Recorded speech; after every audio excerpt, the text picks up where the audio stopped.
here. Hi. I saw you there.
Morning, Marcella.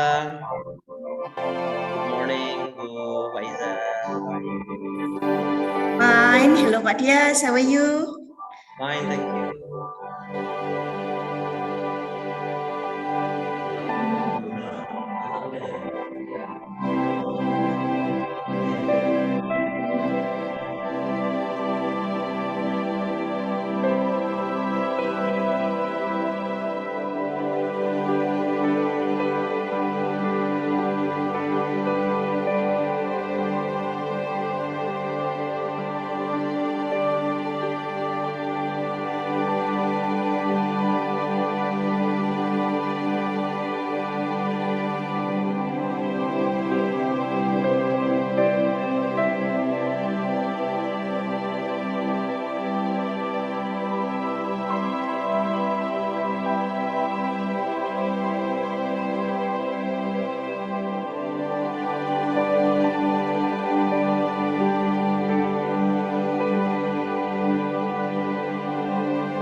Good morning, Gunung. Good morning, Kuci. Musiknya matiin dulu, Bang.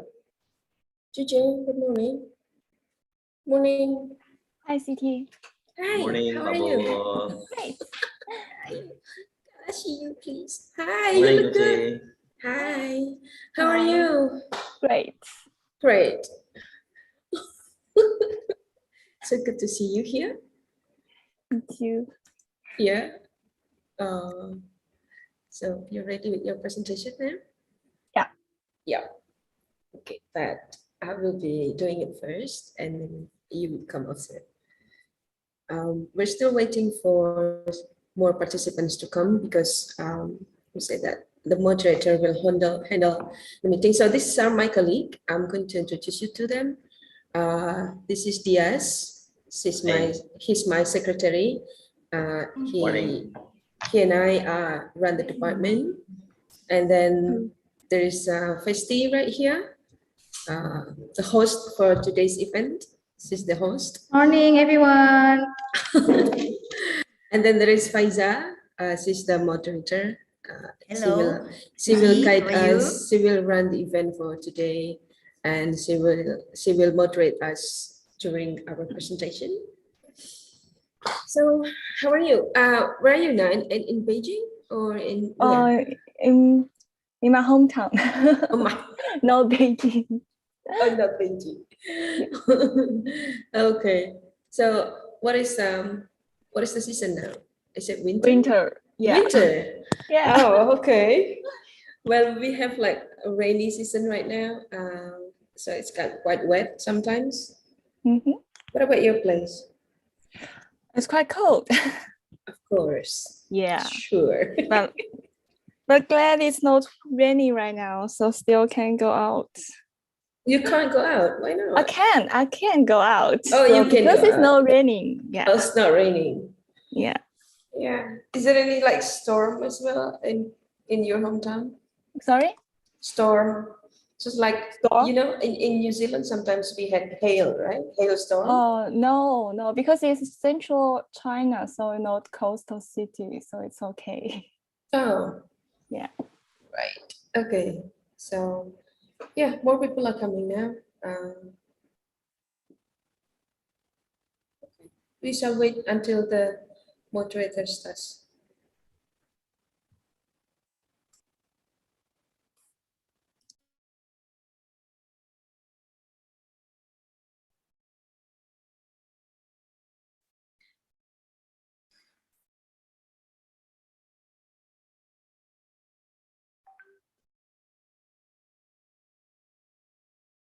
We still have to wait for more participants, Pak Dias and Bu Festi.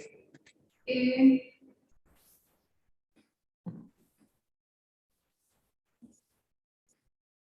5 minutes, we are going to start to Faisal. Okay, can I share information to the participants now? Yes, sir. Okay, before we start the agenda. Okay, thank you, Pak Dias. Excellencies, ladies and gentlemen, please prepare yourself to join the seminar because it will proceed in no time. To keep good atmosphere during the seminar, please activate your camera and mute your microphone when you are not sharing. In the third session of this seminar, the committee will share a registration form in the chat box. Make sure that you write your identity and your email address correctly, as they will be used for certificate. The certificate is only available for those who have fulfilled the payment for the certificate. For those who haven't booked for the certificate, you still have time and until tomorrow, Saturday, December the 18th, to book for the certificate. Thank you. Back to you, Pak Dias. Thank you, moderator. And we are still waiting for 3 minutes left. And after that, it will be continued for the sessions.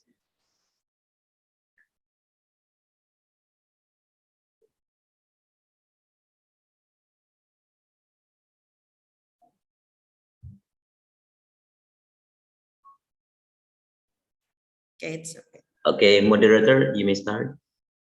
Okay, We are going to start. Okay, thank you, Pak Dias. Assalamualaikum warahmatullahi wabarakatuh. Good morning, respectable the Director of the Postgraduate Program Universitas PGRI Semarang, Dr. Maspun Idar MPD, respectable the Head of Master of English Education, Universitas PGRI Semarang, Siti Nur Aini PhD, honorable all participants and audiences, and we would like also to welcome and recognize Siti Nur Aini PhD and Jujide PhD to join us as speakers in this seminar. First of all, let's praise our God, the most gracious, the most merciful, the creator and the sustainer of this universe, for giving us chance to gather here in this seminar without having any obstacles. Excellencies, ladies and gentlemen, welcome to the International Symposium Series, the second installment, Teacher's Identity in Language Teaching, hosted by Master of English Education, Universitas PGRI Semarang, in collaboration with Massey University, New Zealand. I'm Faiza Awa, I'm acting as your moderator for the seminar today. It is such a great opportunity for us all to interact and network with peers and colleagues across the nation. Ladies and gentlemen, before we start our agenda, allow me to share the key details of the seminar.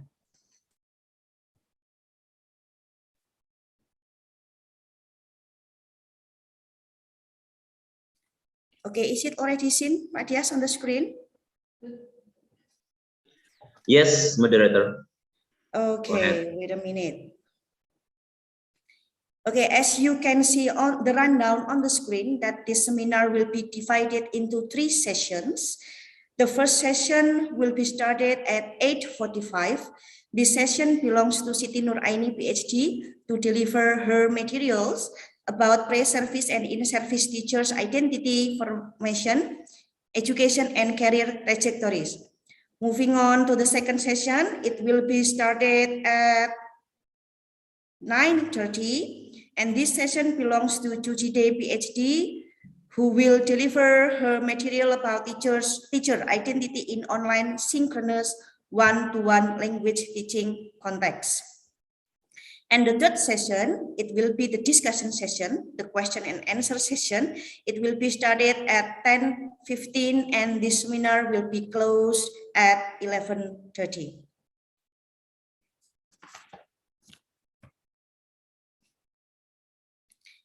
Ladies and gentlemen, before we come to the first session of this seminar, I would like to inform you that if you want to ask some questions to the speaker, you can save your question by typing them down in the chat box by following the format. I will share the format later, or by clicking the raise hand button on your platform. I will bring them up later in the discussion session. Okay, now it's time for me to introduce our first speaker. Okay, she's the head of Master of English Education, Universitas PGRI Semarang. Okay, I'm going to share you her CV.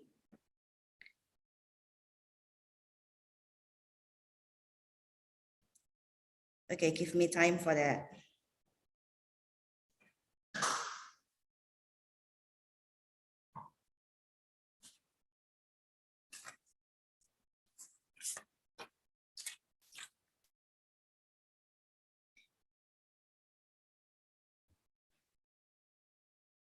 Okay, on the screen, what you see on the screen is the curriculum vitae of our first speaker.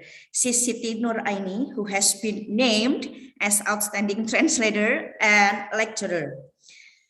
Siti Nuraini, PhD, was born in Grobogan, 1978. She graduated from Massey University, New Zealand in 2019, majoring in Applied Linguistics. Now she's working in both postgraduate and English department, Universitas PGRI Semarang. She's also working as a freelance translator. She is an active general member in TEFLIN. Okay, and then Alliance, Asia TEFL, PGRI, and International Indonesian Scholars Association. She is also a full member since 2011 in HPI, or Association of Indonesian Translator.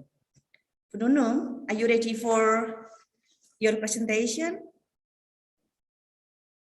Okay, yes, ladies and gentlemen, without further ado, let's call to the stage Siti Nuraini, PhD. Okay, thank you, Professor. First of all, I'd like to appreciate the guest, the attendee for this event. I see a familiar name here, Inayatur Rahmani. Is it like the one who attended university with me Mbak Inayatul Rahmani. I think so, because I think I only know that name, and she was my classmate, but it's been a long time I didn't see her. Oh, Lin Lee is also here. Good morning, Lin. She gave me a heart emoji. Thank you, Lin. Thank you, TJ, for your agreement to attend this symposium. It means a lot to me and to all of us here to have you for this moment. And for this morning, my talk will be about identity of teachers. Some of you, I believe that we are familiar with the concept of identity, probably, or maybe because everyone has it. Maybe we're not really aware what identity is, but for sure that we know that it takes some actions to be what you are right now, and the journey for all of you to become who you are at the moment. It requires some decisions, some choices that you have to make, and also supports probably from your family members and everything.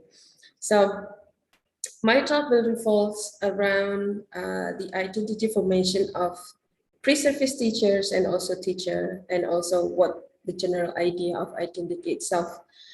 I'm going to share the screen right now. Hopefully, hang on.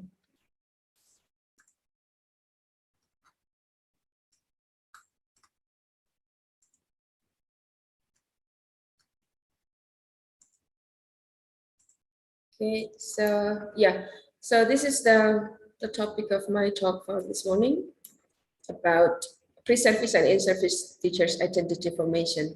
So I'm focusing on these two particular groups of people because I teach in a teacher training university. So mostly I work with pre-service teachers, and also I have friends, colleagues, acquaintance who work as teachers and for extended time. So, and it was like also the topic of my dissertation. I worked with them, and it was like really interesting how to see the journey of a person to become what kind of teacher that they are at the moment. So we see identity as how a person understands their relationship to the world. And so they construct the identity across time and space. So it means that to become a person at the moment, it doesn't happen instantly. So it requires, there are a lengthy process to be what we are at the moment. And to achieve that, the person needs to understand the relationship to the world. That means like they have to understand the position where they are in the society, where in the context where they are working probably, or in the context that they get involved with the students, with the friends, with the colleagues, family members, anything. So it matters to them that to understand, to shape the identity of a persona that they are creating, they don't do it by themselves. So they need other people to do that as well. And an identity here, it can be presented in multiple versions, multiple identities, which is it's not like being a fake person or something, no, but they just present their identities differently depending on who they are having interaction with. So it's not too connected to the internal states. I mean, what I mean here is that they knew exactly who they are, but they choose to perform the type of identity to the society. So it depends who they are engaging with. So for example, if I'm right here, I talk to all of you as the speaker. So I tried my best to perform regarding to maybe your expectation, to meet your expectation. But after this, I will go back to my usual role as a lecturer in a university. And then later on, by the end of the day, I will go back to my home and I will play the role of a mother. That is so it depends on who I'm engaging with.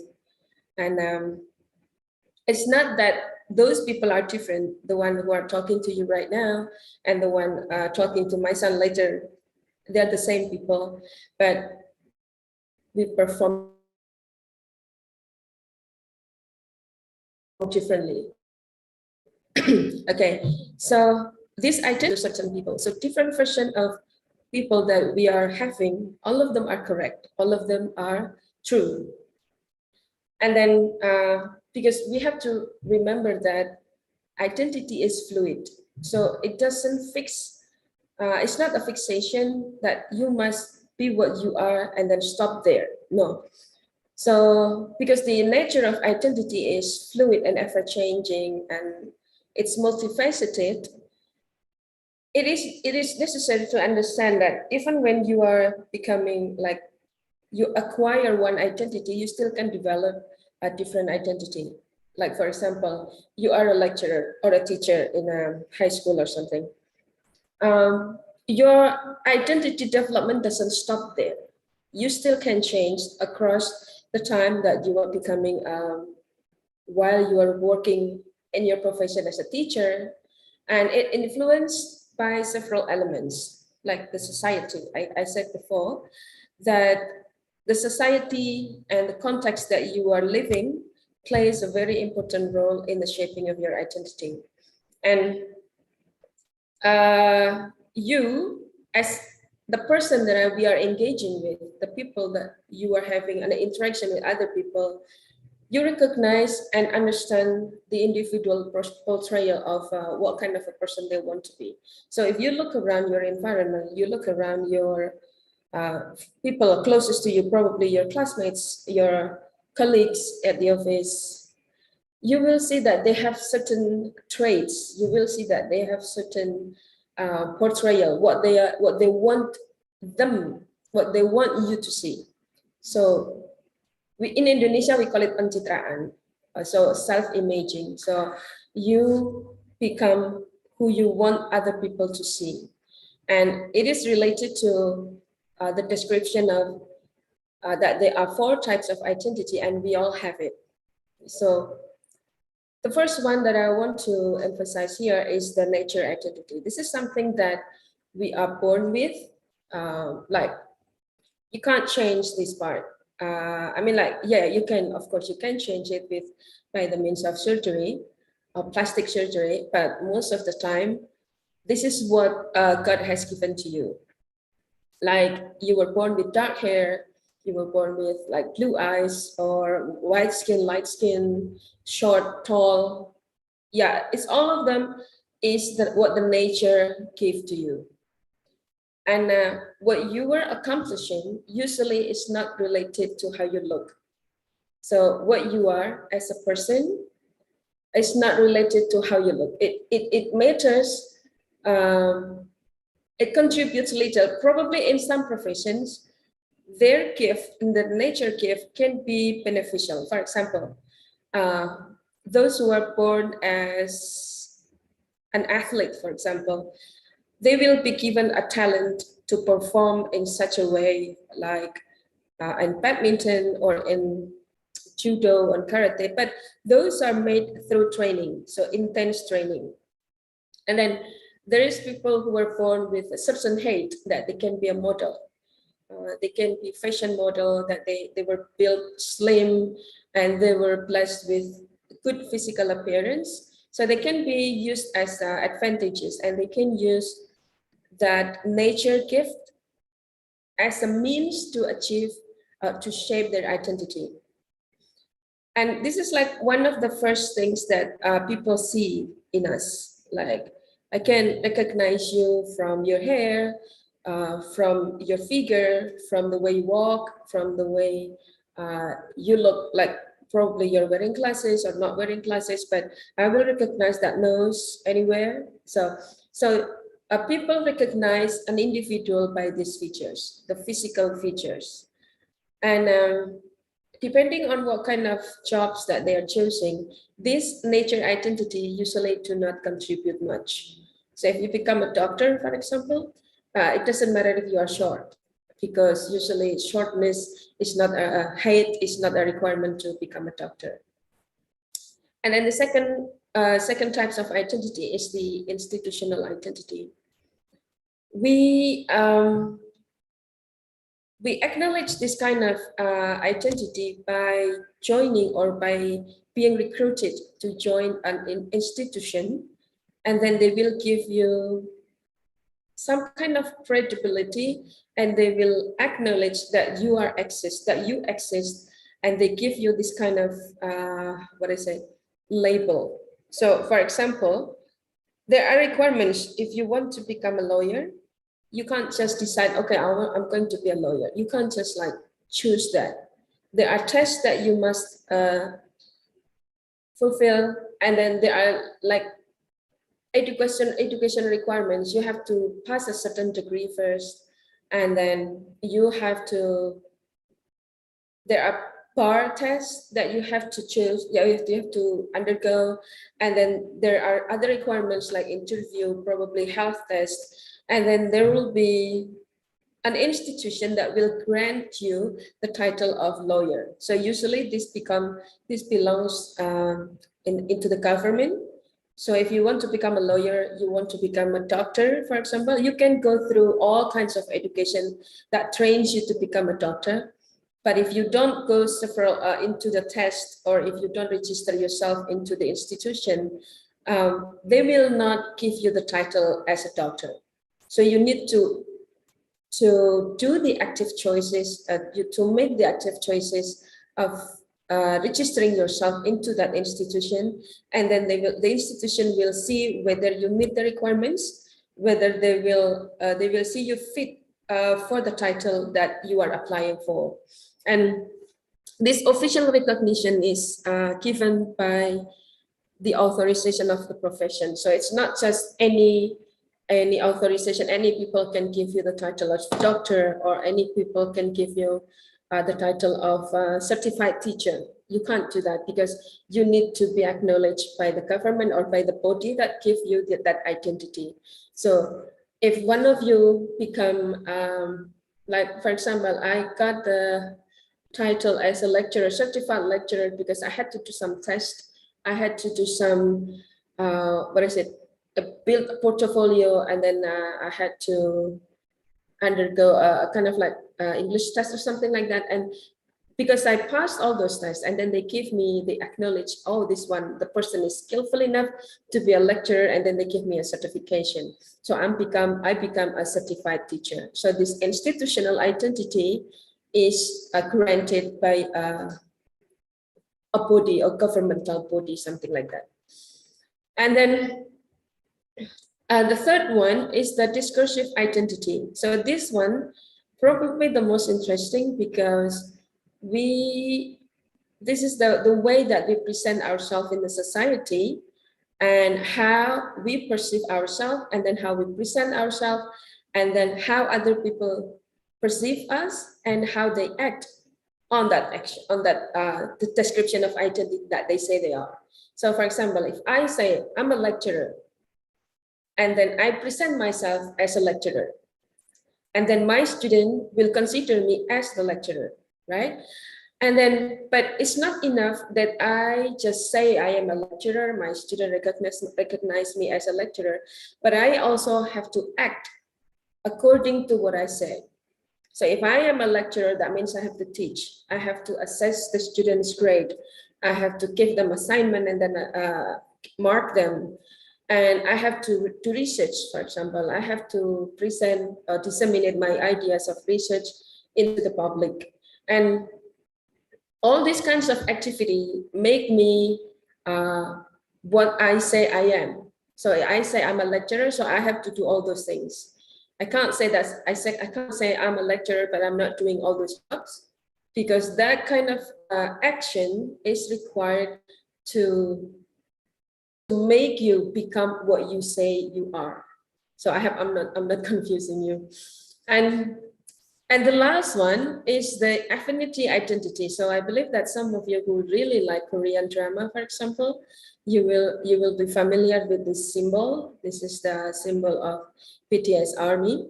So affinity identity is membership or allegiance, access to participants of specific practices that provide each group's members to the requisite experience. So you belong to a group of people that they have certain activities, they have certain features, a group of people that have probably they will have their own logo, and you associate with that group of people across multiple places, spaces and times. So you can belong to several affinity groups, and then you still like you can be a fan of BTS Army.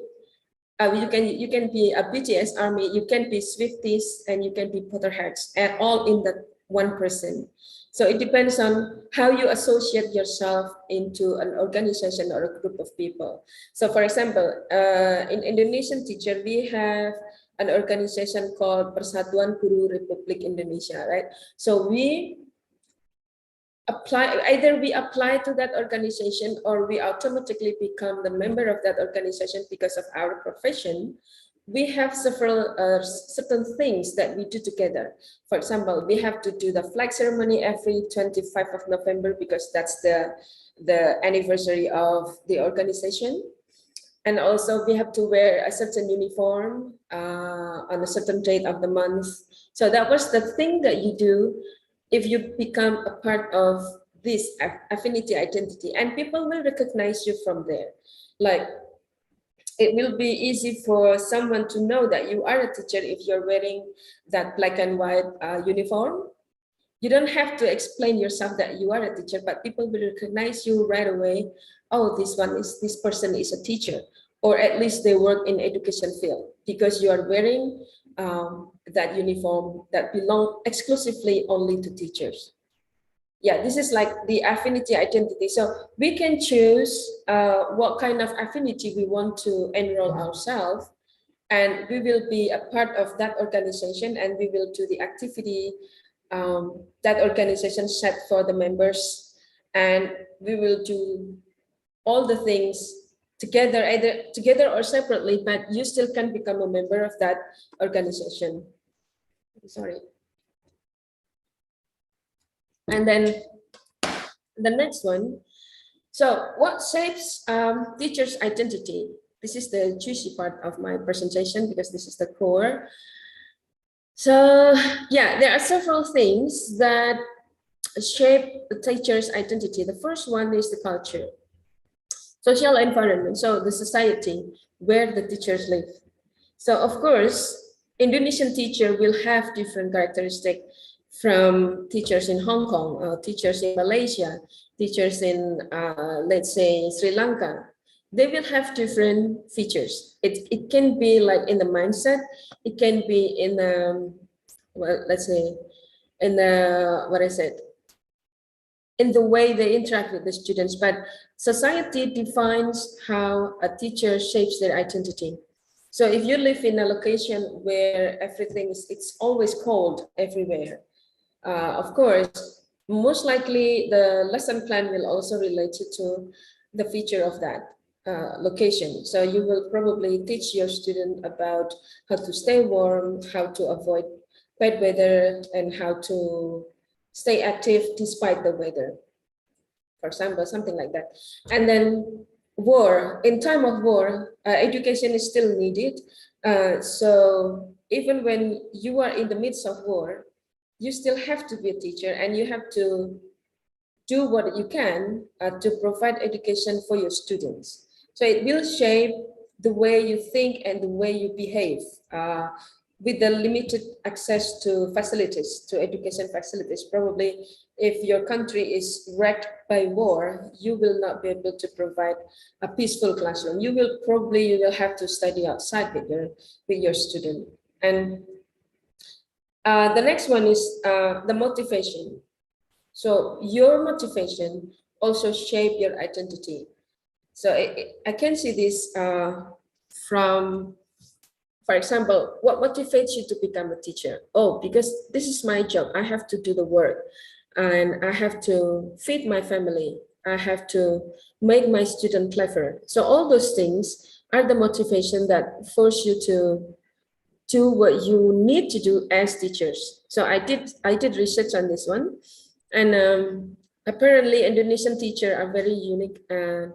besides all the things that motivate them to become a teacher, there is one thing that is really interesting in Indonesian teacher, because we tend to consider our job as a part of our religious practice, so that when we conduct our work, when we do our work, it's a part of our worship, ibadah. So even if we don't get like high salary, we still do it because it's part of our worship. So we believe that the gift that we will get in the life after will be greater than just a financial benefit. This is the motivation that most Indonesian teachers have, and I did not find this in other studies, in other teacher from a different context. Probably they will do this in a country where the belief that doing their work is a part of religious practices, then they will have the same this kind of thoughts. And then other thing that shapes the identity is the influential figures. Influential figures here I meant is like family members, and then probably spouses, students and bosses. Like you choose to become a teacher because your parents want you to become a teacher. So you just want them to make, you want to make them happy. So you do what they say. Okay, I want you to become a teacher. So you go to this university, I will pay for your education, and you will become a teacher one day. You can also think like that because my mom was a teacher. So you wanted to be a teacher just like your mom. These influential figures, they will help you make the decisions about what you want to become. And then as a teacher itself, in the classroom, you will also consider these influential figures in your decision making.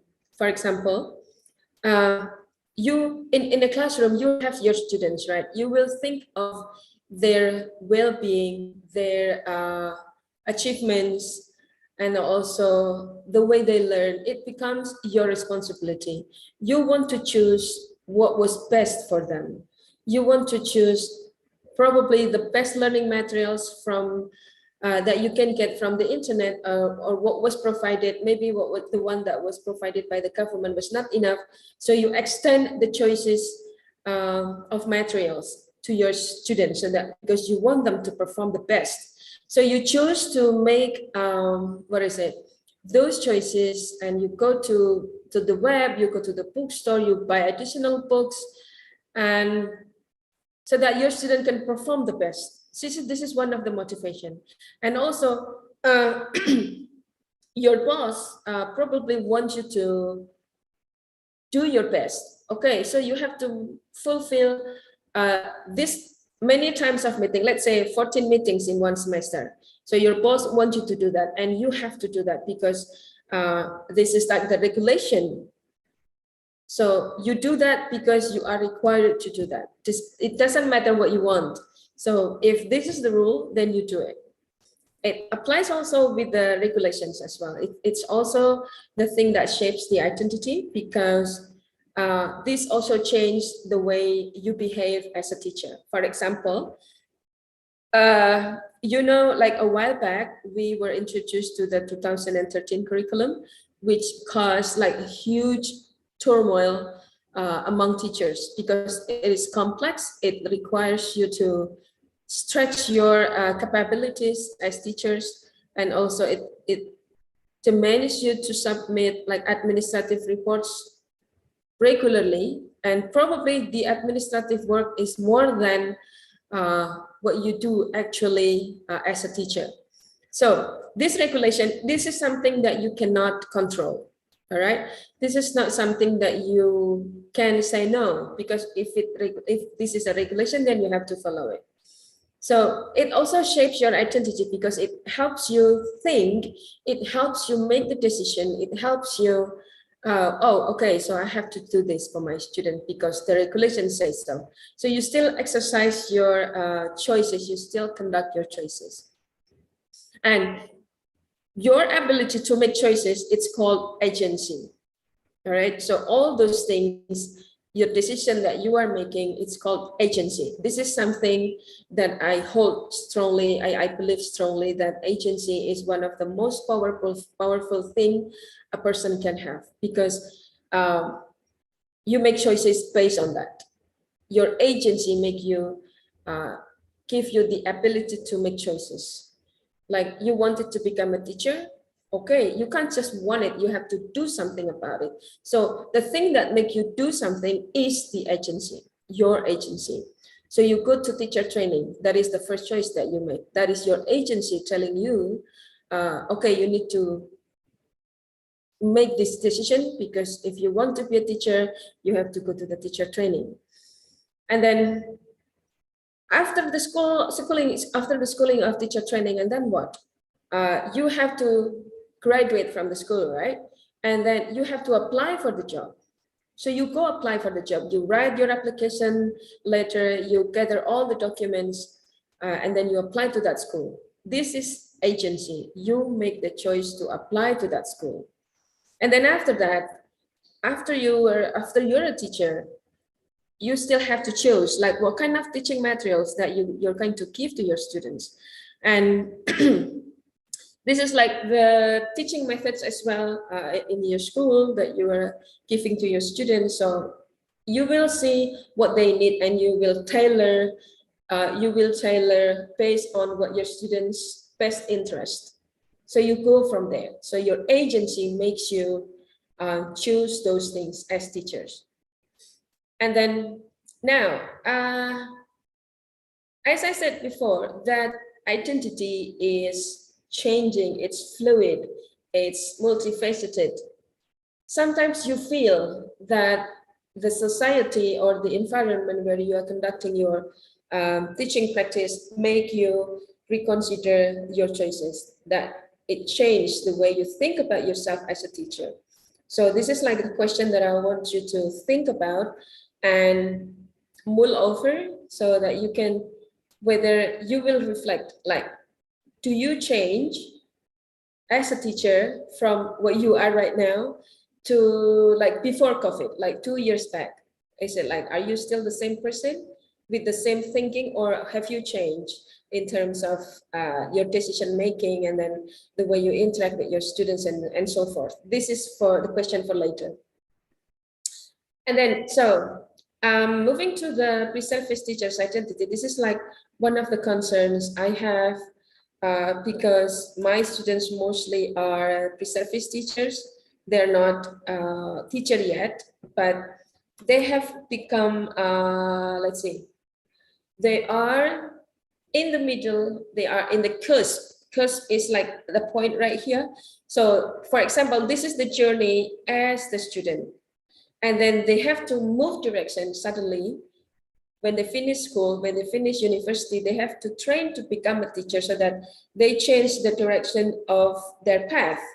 So in the cusp of changing happens as they are doing the transition experiences. So pre-service teachers' identity is messy, because they are not a student sometimes. Yeah, they are still a student, but they have been plunged into the context of actual teaching. So they've been going to the school, they've done teaching practices, but they're not fully a student anymore, like, because they've been exposed to the actual education and context, and then, but they're still a student, right? But not fully. So their identity is in the middle of it.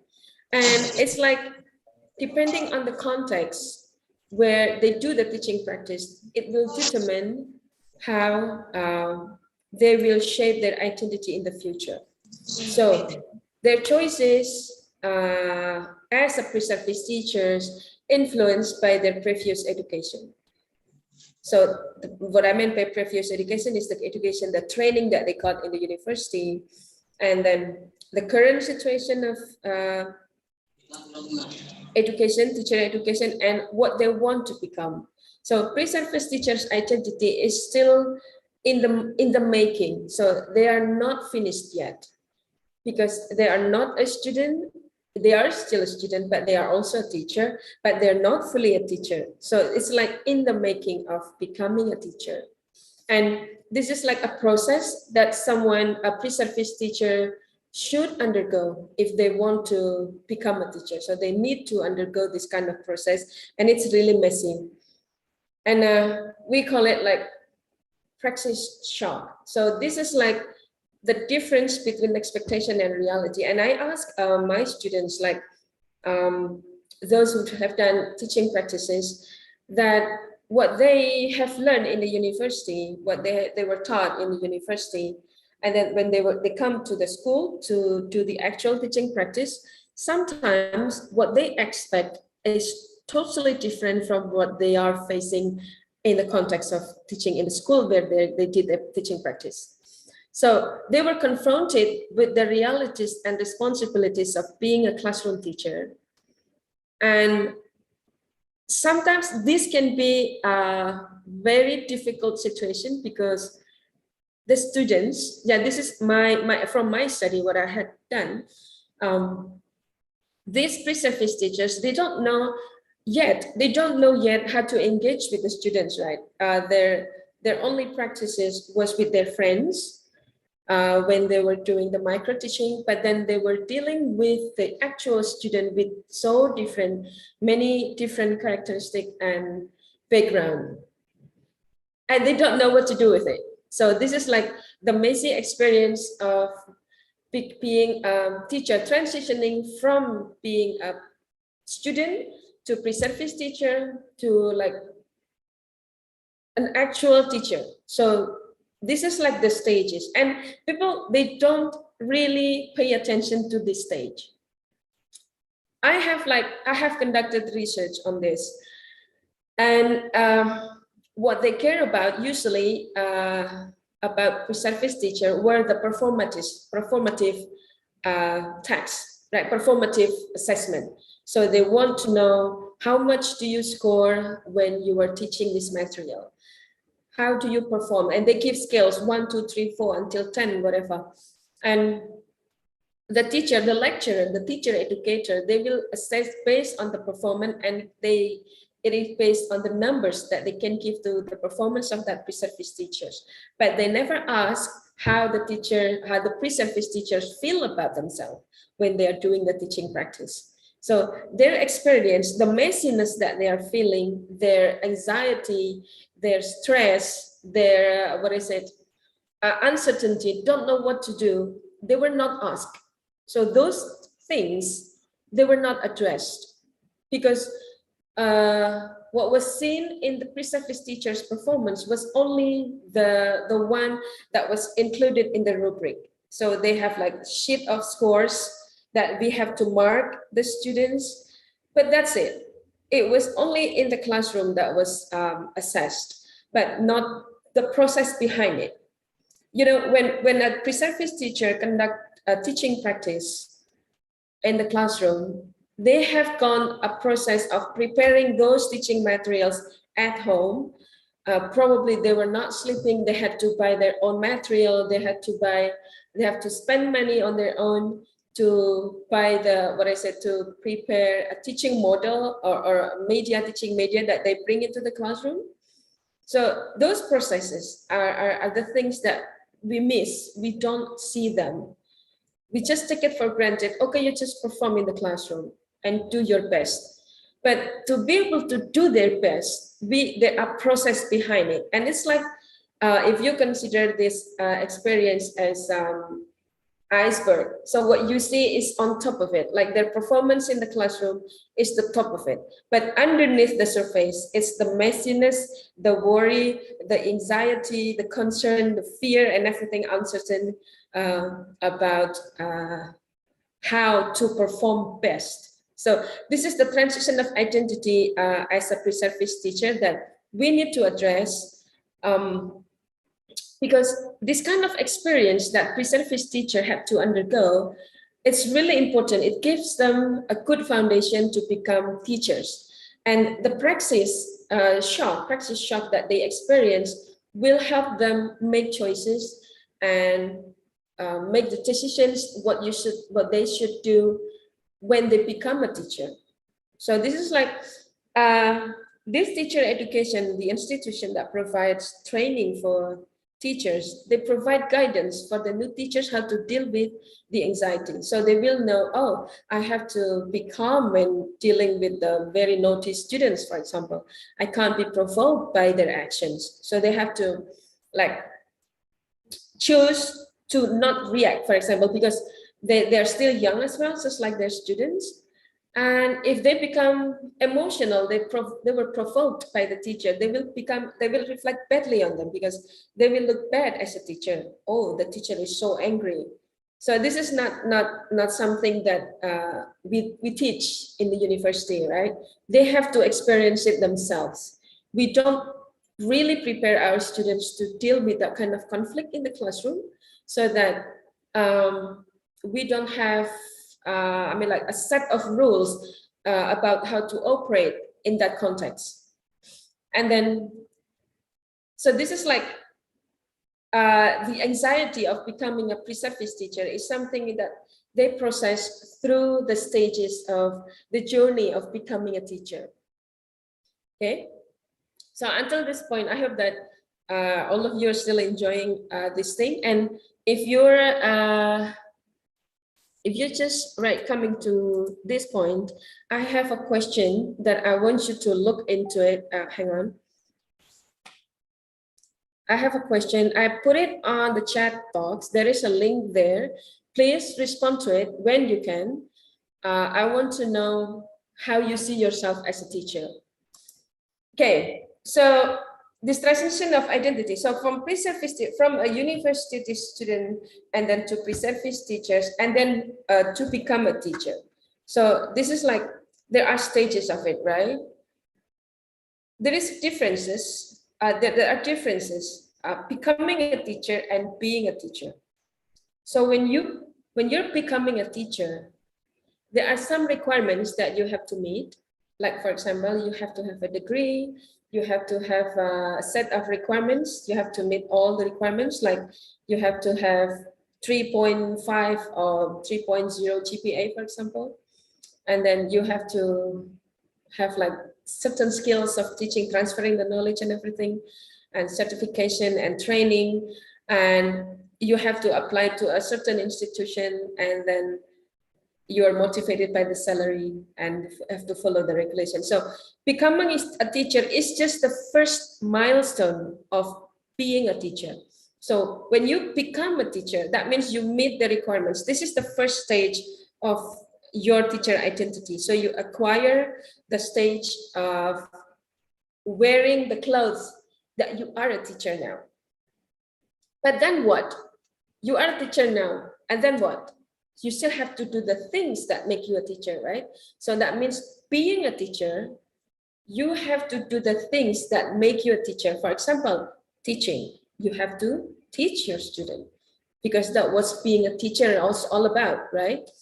Your daily activities involves going to the school, and then go to your office, prepare the material probably, and then go to the classroom and teach your student. So that was being a teacher is all about. So it's becoming a teacher. Becoming a teacher is just the tip of the iceberg. It's not what is it about. So maybe in Indonesia, you become a teacher. You become a teacher is that when you were accepted into an institution, you apply to a school, and then you got accepted into that school. So you become a teacher in that school. But what makes you a teacher is what you do every day. And it involves your emotional journey, your frustration when your students are not absorbing what you are teaching in the classroom, and your teaching experiences. And then your teaching experiences, it will shape your identity as a teacher. Okay, so we here as a teacher, we have to build relationship with the students, with the colleagues, and then also with the school. And when you being a teacher, you have a sense of belonging. Like you have a sense of belonging that this institution, this university, or this school is mine. I have to take care of it. There is an emotional attachment view by being a teacher. And then sometimes the motivation, so the difference between teacher identity as a salary motivated is the first thing that make you want to be a teacher, right? Okay, I want to be in that teacher in that school because the salary is big. But when you go into the profession, the actual profession, salary becomes something that is like maybe not the top priority. So because you love teaching, so you have to consider your student when you are when you are doing your work. It's no longer motivated by the salary, but it is motivated by the well-being of your student. And you try to tailor the needs of your students based on what they need. So you give what they need. It's no longer centered on you as the teacher, but it's centered on what your students need you to do, on what your students need you to give them. This kind of thing.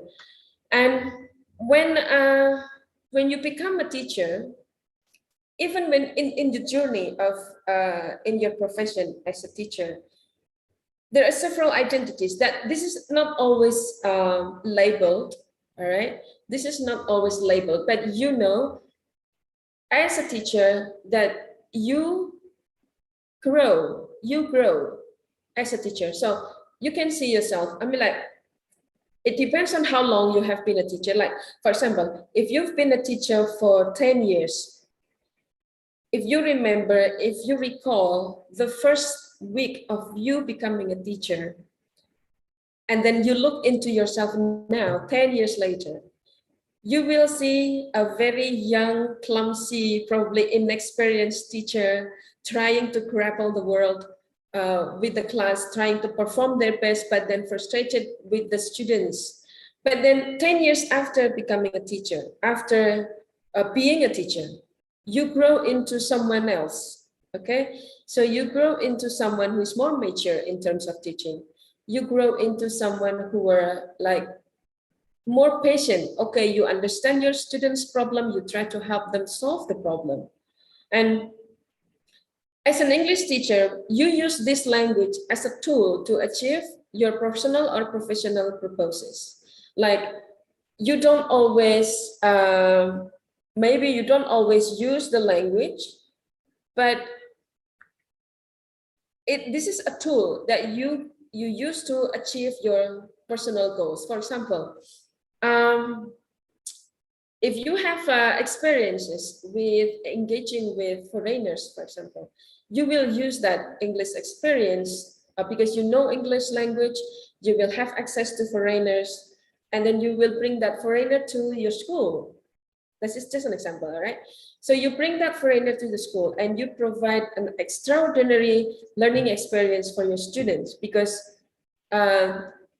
interacting with a foreigner is very good experience for those who are learning English, right? So they can be more confident, they can be more invested in learning the language, because they can interact with someone who doesn't speak their language, their mother tongue. So they have to learn the language for that purpose. And you as a teacher will use this English language as a tool to achieve a bigger goal. For example, you can write articles, and then if you write articles, you get it published, you will get benefit.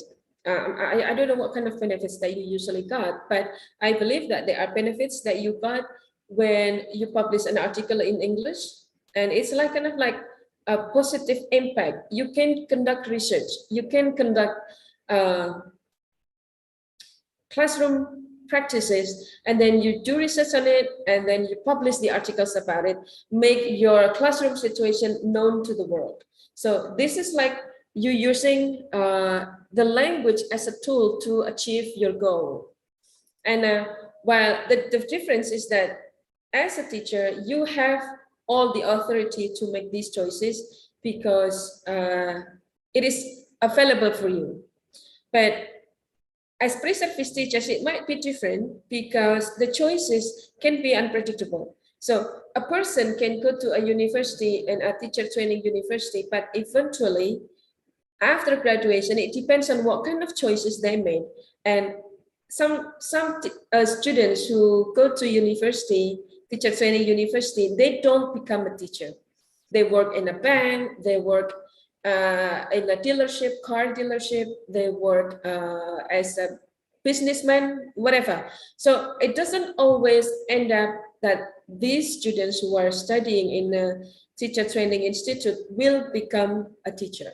So this is like the journey that a person is choosing, and then the person is doing to make the choices that they have to create their identities. And your identity as a teacher is continue to develop within your career. So this one is like, you have to go to the teacher training, you have to go to the teacher preparation, education, and then development and professional development. This is like probably the latest and the most profound growth that you can do as a teacher, because once you go into the profession, you can't just like be static, right? You have to improve yourself, you have to go some certification, you go to some certification, you have to undergo things that makes you grow as a teacher. And this is like what you do in your teaching methods. You choose your teaching methods, you choose the materials, and then how you define your relationship with your students so that your student will recognize you as a teacher who are like cheerful, who are fun, or you can be a teacher who is like fun and then cool teacher, but then with your friend, a person can be like really mean to them, but it's the same person. So this is like how you define yourself as a teacher. You create an identity as a teacher where the image that you create to your students will define the role that you play in the classroom. And then the motivation that you have is something that you get from inside yourself. Like you want to become a teacher, you want to provide education for those students. But from an extrinsic motivation is that those things that I have said before, like regulations, like your boss, your colleagues, those things. And okay, so a teacher is the confluence of all versions of identity presented to others. So confluence is the meeting point, or the combination, or the conclusion. So all kinds of identity presented to the students, presented to the colleagues, to the family, to the people they are having interaction with, is exclusively and publicly and like knowingly related to one person. So this is all true. All those identities presented to different people, they are all true. But the perception of others about that person can be different, right? So, which is also true, right? One person, you can act nice to one person and then act really mean to the other. And that person will have, oh, she's a mean person. But this person will say, no, she's a nice person. Are they contradicting each other? No, they are all correct, because the identity that are presented to those two individuals are those two versions of identity. Okay, and the trajectory of identity formation is constantly changing, and it is influenced by society, culture, religion, of course, and the choices, motivation, regulation, and your agency. Yeah, I've come to the last part of my talk, so thank you very much for listening, and that's all. Thank you. Thank you for your valuable insight on this matter, Bu Nunung. Okay, so far as I can get from your presentation, that identity can be defined as who or what someone is. It is something that attached to themselves. If it is so, it will take ongoing process and experiences of someone to develop their identity. What about self-evaluation and interaction among others, Bu Nunung?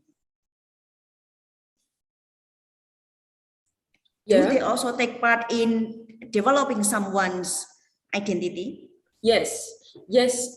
So interaction with others, especially as I said before, that to shape the identity, you need to interact with others, right? You need other people to help you shape your identity. You can't do it yourself.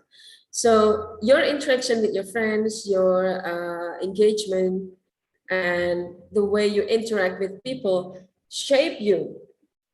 They shape your identity as well. So it's not a solitary process, because you need to do that with other people. They will help you define what kind of people you are. Okay, so experiences help someone to shape and strengthen their identity. Yes. Okay. Okay, but yes, is there something you want to say? I guess there will be many questions and comments, including with the topics of teacher's identity.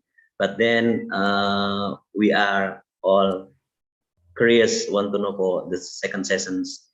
Then after that, it will be continued by question and answers. Yeah. Good idea. Thank you. Questions and answers for later. Yeah. Okay. Okay. Okay. Once thank again, you. once again, thank you, Pununung, for Yes. your valuable insight on identity. Okay. Thank you. Ladies and gentlemen, before we move on to the second session, I would like to remind you that if you want to ask some questions related to the materials delivered by the speakers, you can save your questions by typing them down on the chat box by following the format or by clicking the raise hand button on your platform. We will discuss it later in the third session of this seminar.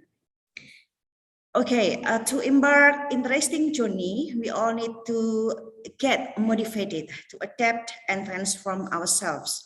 For this purpose, this seminar invites a speaker all the way from Massey University, New Zealand. Okay, before I introduce you to our second speaker, I would like to share her CV. Ooh.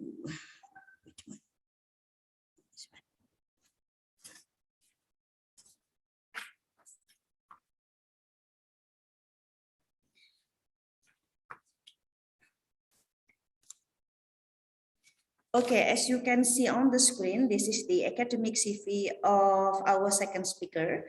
Her name is Chu Chi Day. She's taking her doctoral program in Massey University, New Zealand, majoring in applied linguistics. Now she's working as a tutor of distance Chinese language course 101 at Massey University. She has participated in some presentations in Australia, China, and now in Indonesia. Hello, good morning, Chu Chi Day. Hi. Hi, nice to see you again this morning. Are you ready for delivering your material? Yeah. Okay, now time is yours.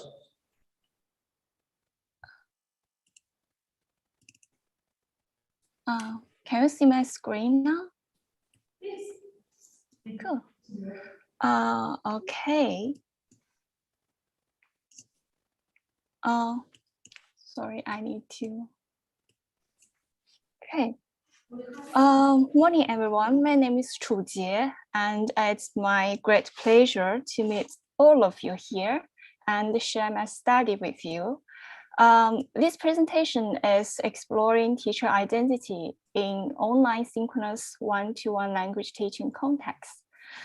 Thanks, City, for introducing the concept of identity and the factors that shape teachers' identity. So I will skip that part. My presentation is focused on some teachers' experience. The presentation includes 3 parts: research background, methodology, and some key findings. Because of the COVID, I assume that many of you, if not all of you, have experienced online learning and teaching. Do you like this new form of learning or teaching? Some studies have pointed out that due to the sudden outbreak of the virus, and many institutions have to move their courses online in a very short time, and the teachers were unprepared and experienced a great deal of challenges. Not merely the challenges of how to design and implement online courses, but also challenges related to their teacher identity. Today, what I'm going to share is about some Chinese language teachers' online teaching experience. The study is part of a joint research project called SCOT, Synchronous Chinese Online Language Teaching. It is held by Massey University in New Zealand and a university in China. The joint research project started in 2016. So SCOT 1 was implemented in that year and SCOT 2 was in the next year. However, these two rounds of SCOT were not specifically investigating online teachers. Therefore, I implemented another round of SCOT in 2018 for my own PhD study, and which is specifically investigating language teachers. Some teaching recordings from SCOT 1 and SCOT 2 were used for teacher preparation in my study. In my study, the teacher participants needed to attend 4 preparatory workshops. And in the workshops, I played some teaching recordings from previous SCOT practice. And there are group discussions where the teachers can share their opinions on the teaching recordings they observed and share their previous teaching experience.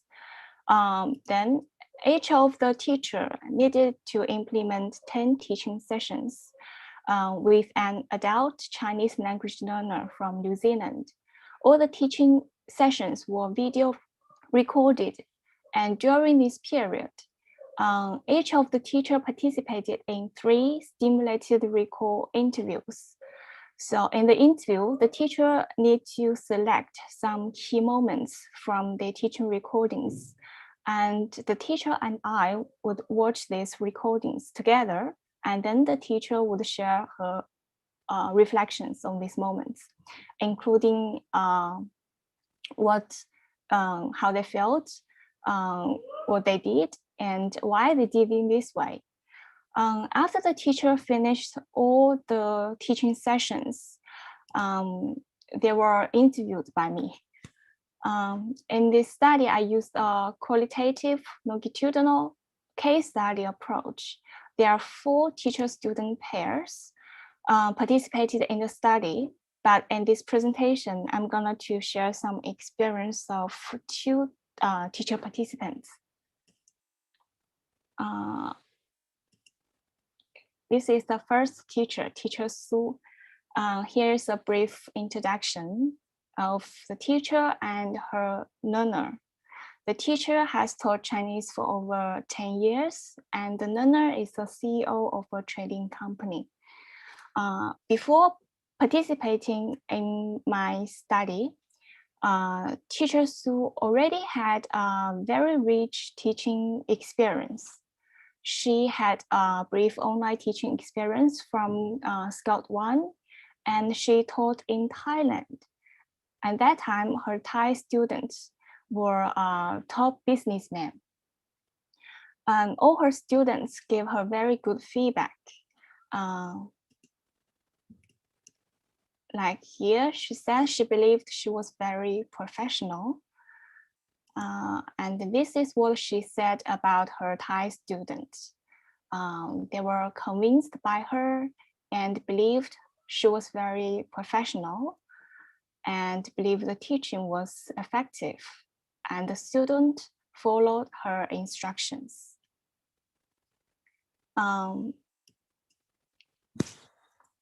The successful teaching experience had helped shape Teacher Su's expectation for her learner and teaching in SCOT in this study. In the group discussion, she suggested a dual subject relationship with the student, which indicates that she was aware of the equally important role the student should play in language learning activities.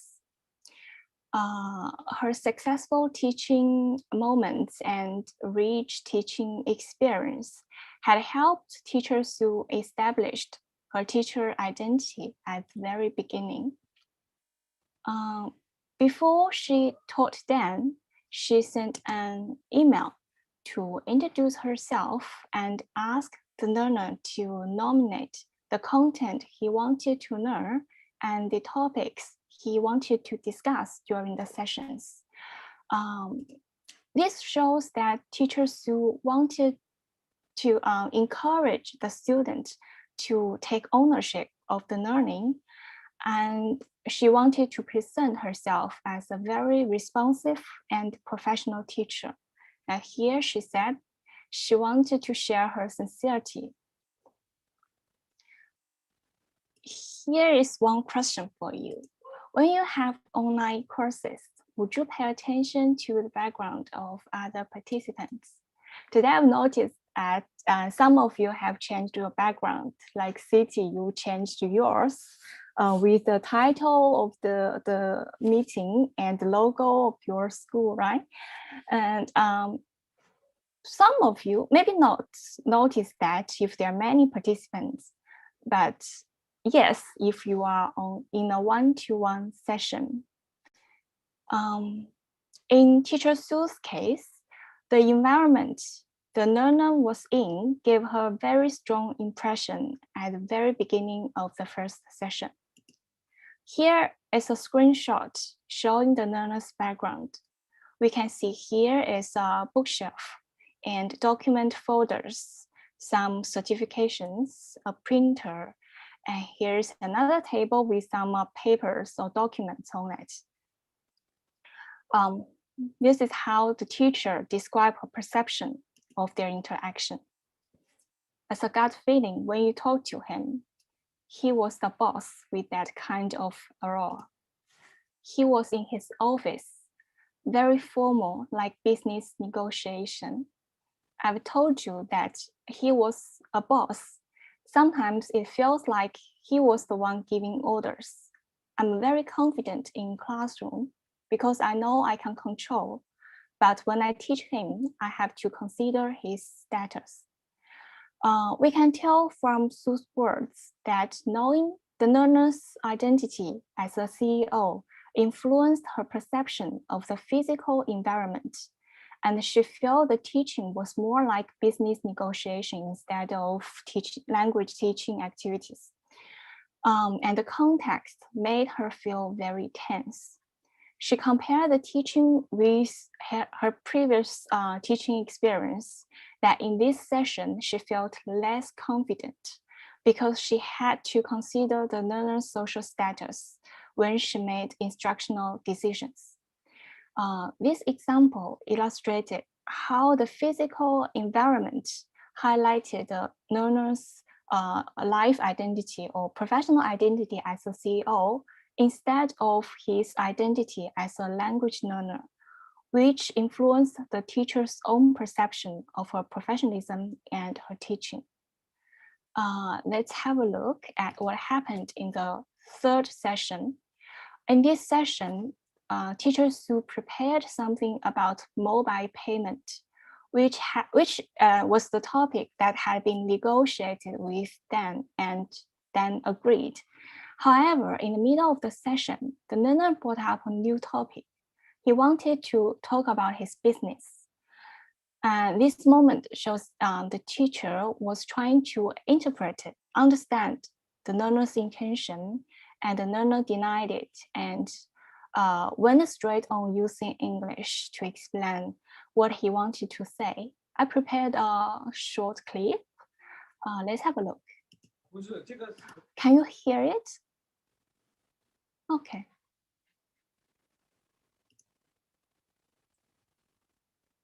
我想说的是so I'm going to speak in English. So this is using big data to integrate It's very faint. online and offline sales. So that means that Sorry, It's very, very low volume. very We okay. can't really clear, yeah, we can't really clearly hear it. 想说的是 How about now? Better? so I'm going to speak in English. So this is using big data to integrate online and offline sales. So that means that when we study the behavior of the consumer, so that we know their pattern of shopping, and we will try to link up their the way they purchase products, either from offline to online, online to offline. So meaning that they have an opportunity to. Okay, here we can see the teacher tried to stop him. She said, okay, okay, but the learner just ignored it. I'm not sure how you would feel if you are in such situation. From the recording, we can see that the teacher appeared to be very calm and she was smiling. But actually, she was very frustrated and angry. This is her reflection on this moment. He threw English at me for 5 or more minutes, totally in English. And you can see here, I was trying to stop him.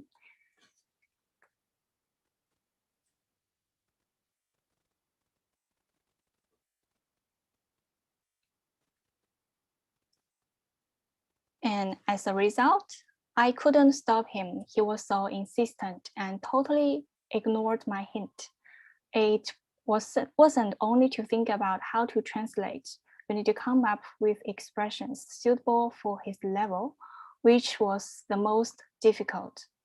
She used the words threw English at me and ignored my hint to show she was uncomfortable and unsatisfied with the learner's response. She wasn't ready to be challenged by the student in this way. In Chinese culture, I guess maybe it's the same in Indonesia culture, that students have to show respect to the teachers, but Dan didn't behave in this way. He didn't follow the teacher's plan or stop talking when the teacher tried to cut him off. Besides, what the teacher had prepared had actually been negotiated with him, and he agreed. So at this moment, the teacher felt that she was betrayed by the student because he broke the agreement. However, this kind of contingent moment is unavoidable in one-to-one sessions, and it could happen in group teaching as well. If you were in such situation, what would you do? To stick to your original plan or to answer the learner's emergent request?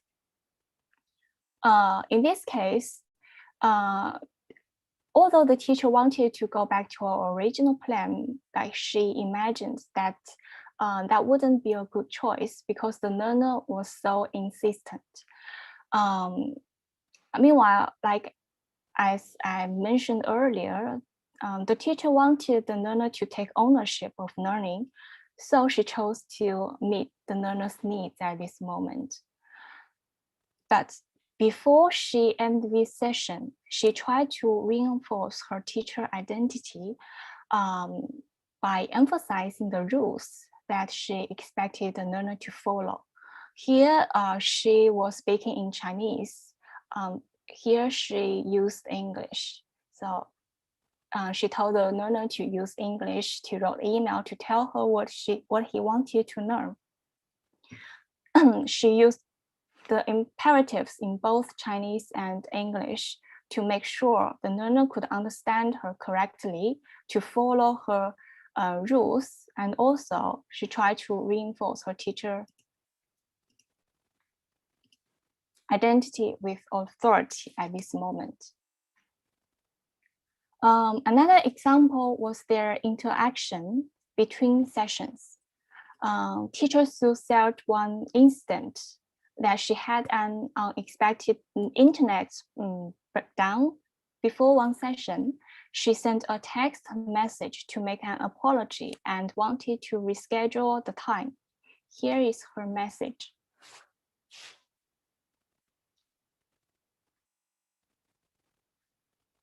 If I were the teacher, I would hope the learner could reply me something like, it's okay, don't worry, thank you for the learning material, see you next Wednesday. And I guess the teacher expected similar response, but the learner only said, I'm free next Wednesday. The teacher felt upset because the learner's response didn't meet her expectation. And the teacher said, thank you. And there were no further response from the learner. The teacher perceived a little bit inequality in their interaction, as she described herself as an employee who was making an apology to her boss. Not only in this incident that she felt the learner didn't give her sufficient or expected response, the teacher shared in the interview that she devoted lots of energy and time in teaching. For every 20-minute session, it took her at least hours to prepare. And after each session, she would email the learner a summary note of the important language items they used in the conversation. However, the learner seldom replied to her emails or show appreciation. So the teacher felt less confident because of the lack of feedback, and her motivation of keeping investment in teaching was severely undermined. Let's move on to the second teacher. Compared to the first teacher, teacher Song had much less teaching experience. She established an ideal way of being an online teacher through observational learning. She learned from the exemplar teaching recordings that I played in the preparatory workshops. Her idealized teaching was through natural exchanges that resemble daily conversations. The learner could learn language items used in the conversation. However, in her real teaching, the learner didn't show obvious learning behaviors. For example, the learner didn't take notes nor didn't repeat the important language items after the teacher's demonstration. Instead, the learner often asked questions that were not related to the topic of the session. For example, when the teacher was introducing the history and traditional snack of Beijing, the capital city of China, which actually was a topic chosen by the learner. However, during the session, the learner kept asking her question that of the topic, for example, about the high-speed train in China, or what kind of cooking oil the teacher used. So the teacher wanted to direct the conversation to her pre-planned direction, but she felt difficult to do so because the learner was older than her.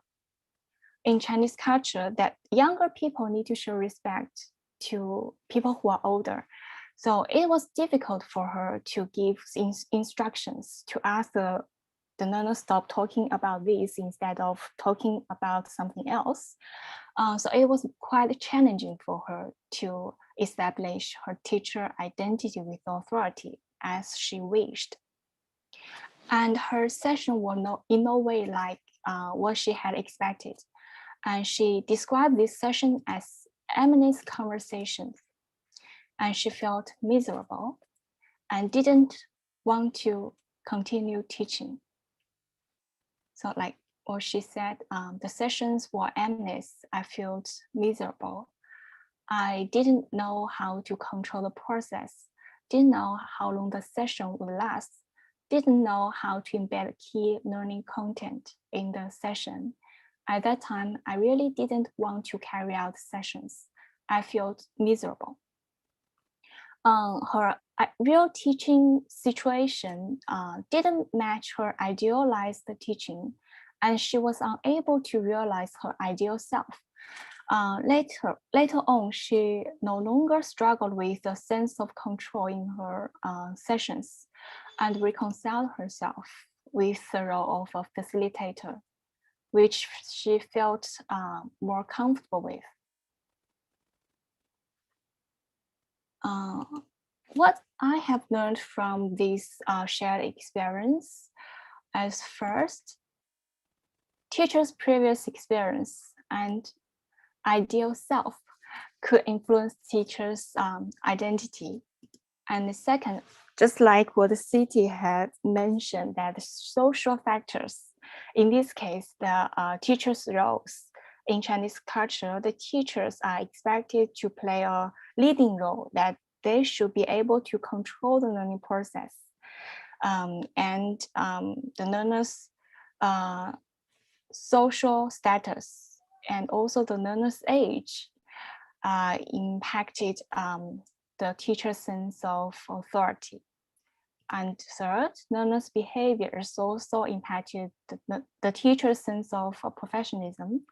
Lack of learners' acknowledgement and respect could make the teacher feel demotivated and thus restrict their further investment in the teaching.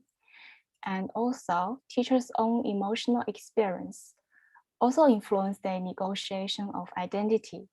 The first teacher felt upset and angry because the learner ignored her hint. So she wanted to reinforce her teacher identity. The second teacher felt miserable when she couldn't implement her sessions in her expected way and failed to be the teacher she wanted to become. She chose to author herself as a facilitator. From her perspective, facilitator was less demanding than teachers. The study suggests that training sessions are necessary for both teachers and learners, and they could get better prepared through understanding each other's classroom culture, and ongoing professional support is needed, especially when teachers are suffering from negative emotions. Their voices need to be heard, and the support, external suggestions should be available to them. Okay, thank you for listening to my presentation. Here is my email address. Any comments, feedback, or questions are happily welcome. Okay, thank you for the engaging session, Chu Chi-tae. Thank you very much. We all enjoy your presentation. Thank you. Well, ladies and gentlemen, now we have our third session.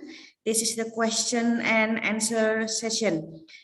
I would like to remind you that if you want to ask some questions, you can raise your hand by clicking the button on your platform or by type your question down on the chat box.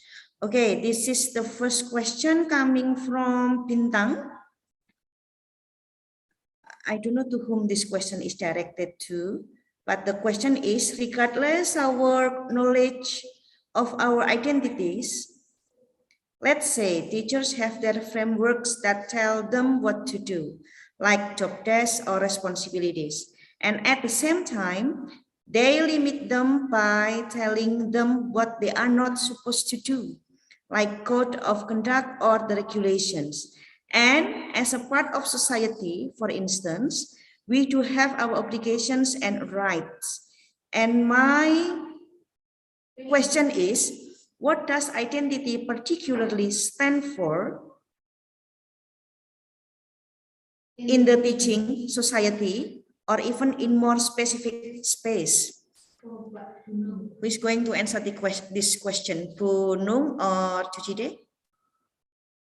I think that question was directed to me because Okay. Bintang sent it right away after my presentation.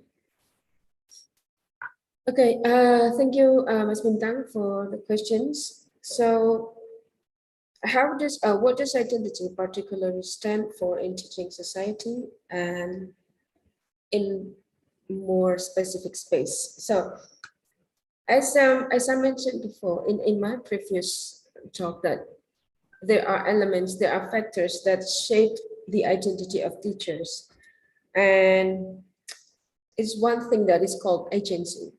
So yeah, teacher may work in a context, in a what is it, environment that have regulations, that have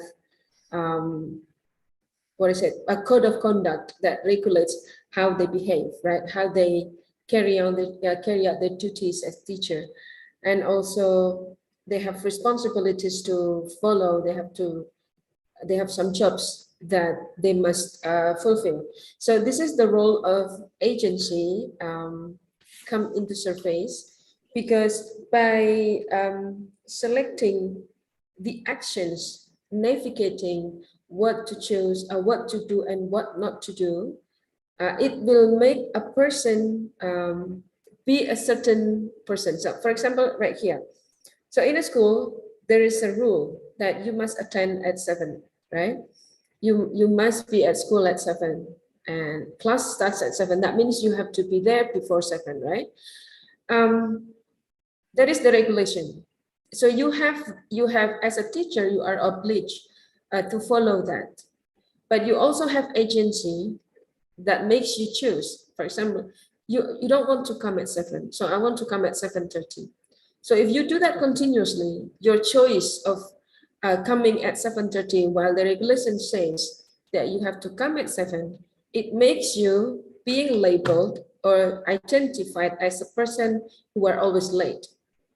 This is not a good creation of identity, because your choice to deliberately come late while the regulation says that you have to be at 7, you have to be at school at 7, will give you will make your boss, for example, consider that, oh, this person is always late, so they will be acknowledged as a person who are always late.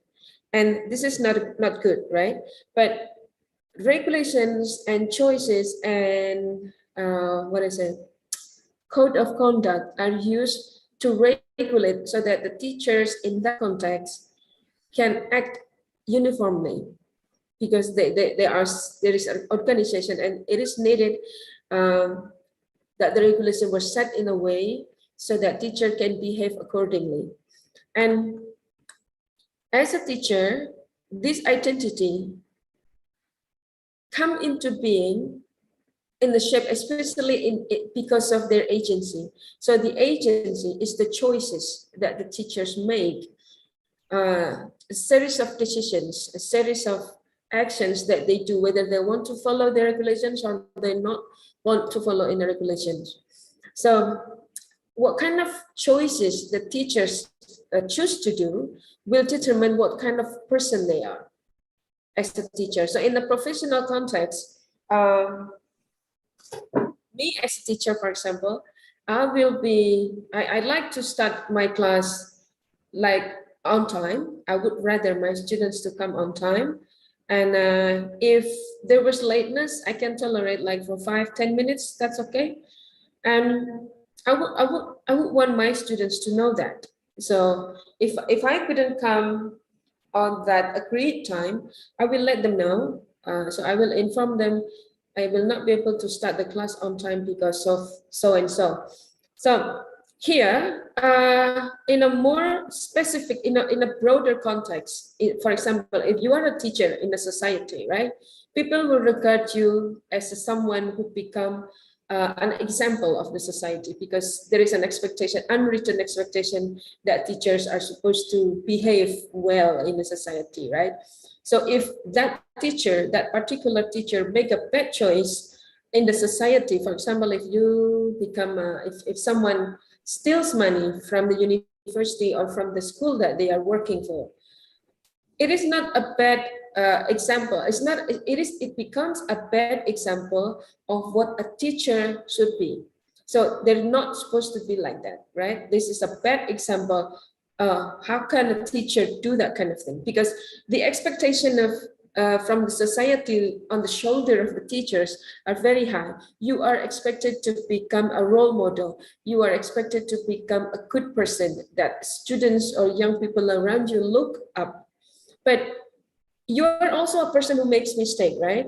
A teacher also a person who makes mistakes. So sometimes they make that kind of mistake, and it's the forgiveness will come harder because that person is a teacher. How could she or he do that kind of mistake? She's a teacher. She's supposed to be a good person. So this is the expectation, as I said before, that in a society there is a teacher lives in a society where expectation of others also becoming a part that shapes their identity, right? So in a society, we are expected to be a good person, and most teachers, they do that. They become a good members of the society. They become a role model. They become examples of what a good person should be. They dress nicely. They live their life honorably with a code of conduct that they set to themselves. Because I'm a teacher, I have to be a good person. That kind of thing. So yes, this is like the agency that make them choose those actions, and then they will be regarded as people, a good person or bad person, or a good teacher, bad teacher, that kind of thing. I hope that answers your question, Mas Bintang. Okay, thank you, Bu Nunung. Bintang, I hope that what has already explained by Bu Nunung answer your questions. Okay, the second question is from Pak Amin Wibowo from SMPN 42 Semarang. Referring to the professionalism as a teacher's identity referring to the professionalism as teacher's identity is pre-service. Is it any correlation in service? Okay, yeah, okay, I think that was also for me. So I will try to show you my slide that I give like a very little explanation on this part. Okay, so as you see here, that professional growth starts from the teacher training, right? So this is when you were in university and when you were doing teaching practice, and then the whole process of your study in the university is right here, and you become a teacher in like first-time teacher, newly engaged teacher, newly employed teacher, and then your professional development, it should be the one that you embrace when you are an in-service teacher. So this part, professional development, is a part of your identity development. So for example here, I mean, how long have you been a teacher?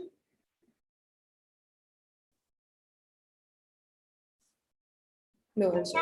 Yes, ma'am. Yeah, okay. How long have you been a teacher? Yes, ma'am. Yes, yeah, how long? How long you have been a teacher? I have been teaching 20 years. 20 years. 20 For years. 20 years. Okay. So during those 20 years, how many workshops or training have you joined? During pandemic, I think many kinds of workshop I joined in developing professional and developing our capacity, such as media, technology, and professional, such as my English teaching and learning, and it's held on by Kemdikbud and other organizations, ma'am. Okay. So even before that, you also did that kind of activities, right? Yes, of course. Yes, okay, so that is part of your professional development, right? That is part of your professional development, because as a teacher, in-service teacher, you are practicing becoming a teacher. You do not stop becoming a teacher, just that, because you still develop yourself. You improve your skill, you improve your capabilities. Like you are taking master degree to I don't know, to up your skills, probably to gain a degree so that you can gain like maybe certification or something. I don't know what you are aiming for, but you still develop yourself. You still develop yourself to make yourself a better teacher. So this professional development is a part of your identity growth. It's a part of the process that makes you a better teacher. There might not be a label for this, because you will still be labeled as teachers, right? But personally, you know this, when you join a particular training, your skill will be increased. You will know more things before you join the training, right? So this kind of professional development is not something that is always measurable. Probably, yeah, in other things, it can be measured if you get a certification, for example. You join a training for 180 hours. Of course, your skills will be improved. This professional development is a part of your identity formation. So your identity as a teacher doesn't stop just because you are you are employed in a school. You grow yourself, you join a training, you join a conference, you write articles, you engage with a teacher society, the teacher community, where you can get in touch with the teacher who share the same experience as you. And you also can share your experience with them so that you can develop yourself becoming a better teacher. So it's something like that, Pak. I mean, so this is like a part of your professional development, and it will be really important when you are a teacher. So because if you don't join, like, probably in your office, there is a person who never joined any activities. They never do join workshop. They never join seminar, and you can see what kind of teacher they are. Probably left behind from the rest of the members of your colleagues. Maybe there is a person like that, right? But if you join more training, if you join more workshop, and then you develop yourself to support your job, to support your work as a teacher, you will grow as a teacher, and they will recognize you because of that. They will know you. Oh, I mean, he joined a lot of training. He must be very good at this particular skill. So they will recognize you from that, and that is a part of your identity. It becomes you with the extension of those trainings and those seminars, and maybe one day you will become a speaker, and people will recognize you because of that. So it is a part of your professional development. I mean, if that helps. Thank you very much, ma'am. Yes. Okay. So it can be said in short that professionalism is part of identity development, Bruno. Yes. Okay, thank you. The third question will be from Pak Dias. Pak Dias, should I read your question, or do you want to directly ask Bruno or Tuchide? Yes, please. Moderator, please. Please, you mean I read the question? Yes. Okay. Okay, this question is for Pununung from Pak Dias. How do we develop academic teachers' identity through self-efficacy in order to be great teacher in the future? That's the first question. And the second question, what is more dominant focus on teaching, how to teach or what to teach? Thank you. Okay, so yeah, this is like a little bit extended topic. Yeah, self-efficacy. So self-efficacy is a person's ability to assess themselves in terms of skills, knowledge, and also awareness of or how far they understand a certain context. Like, for example, if you answer a questionnaire about how good you are at using a computer from scale 1 to 10, then you can answer, okay, I'm not very good at it, so maybe my skill is only at 2, level 2. So you knowing that your skill is at level 2 is your self-efficacy.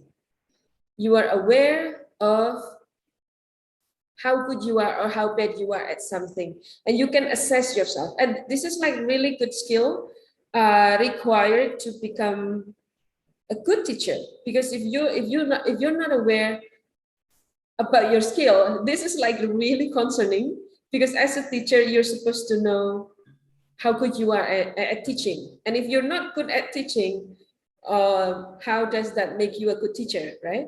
So if we do this kind of assessment related to self-efficacy, we have to ask the right question. And if the answers to those questions in terms of self-efficacy were low, we have to provide them with what they need. You have to ask them, you have to ask the teacher about what you need to improve your skill, because the skill is like the self-efficacy of self-assessment is quite low. So how do you respond to that as the organizer of, for example, if you provide training for the teachers, you have to, before you provide the training, you give them kind of like need analysis, right? You ask the teacher to measure themselves in terms of their teaching skill or their computer skill or technological skill.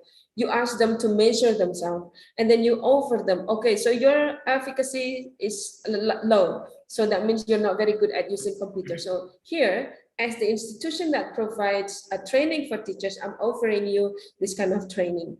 So we can help them in terms of professional development or teacher development. As an institution, we provide with the training, so we can offer the teacher the good, specifically designed training for them to improve their skills.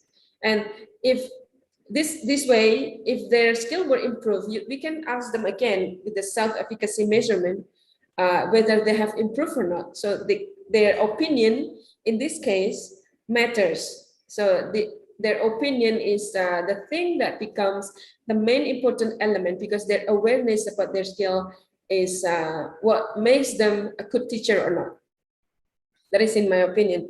And then the second question is, I think it is more important to teach the student how to teach, not what to teach. Because when you know how to teach, it will be easier to pick what to teach. That is the first one. And then how to teach, it covers also the skill to manage the class. It also covers the skill to communicate with your students, to interact with them, to engage with how to engage the class, to make them listen to you. So teaching itself is an activity that covers multiple, multifaceted activities. But knowing how to or what to teach, it is easier. It will be easier. If you know how to teach, you will know what to teach to your student. So, but if you know what to teach, it's not necessarily guaranteed that you know how to teach it. So I think, in my opinion, it is more important to teach our student how to teach rather than what to teach. Yeah, that is my answer, Professor.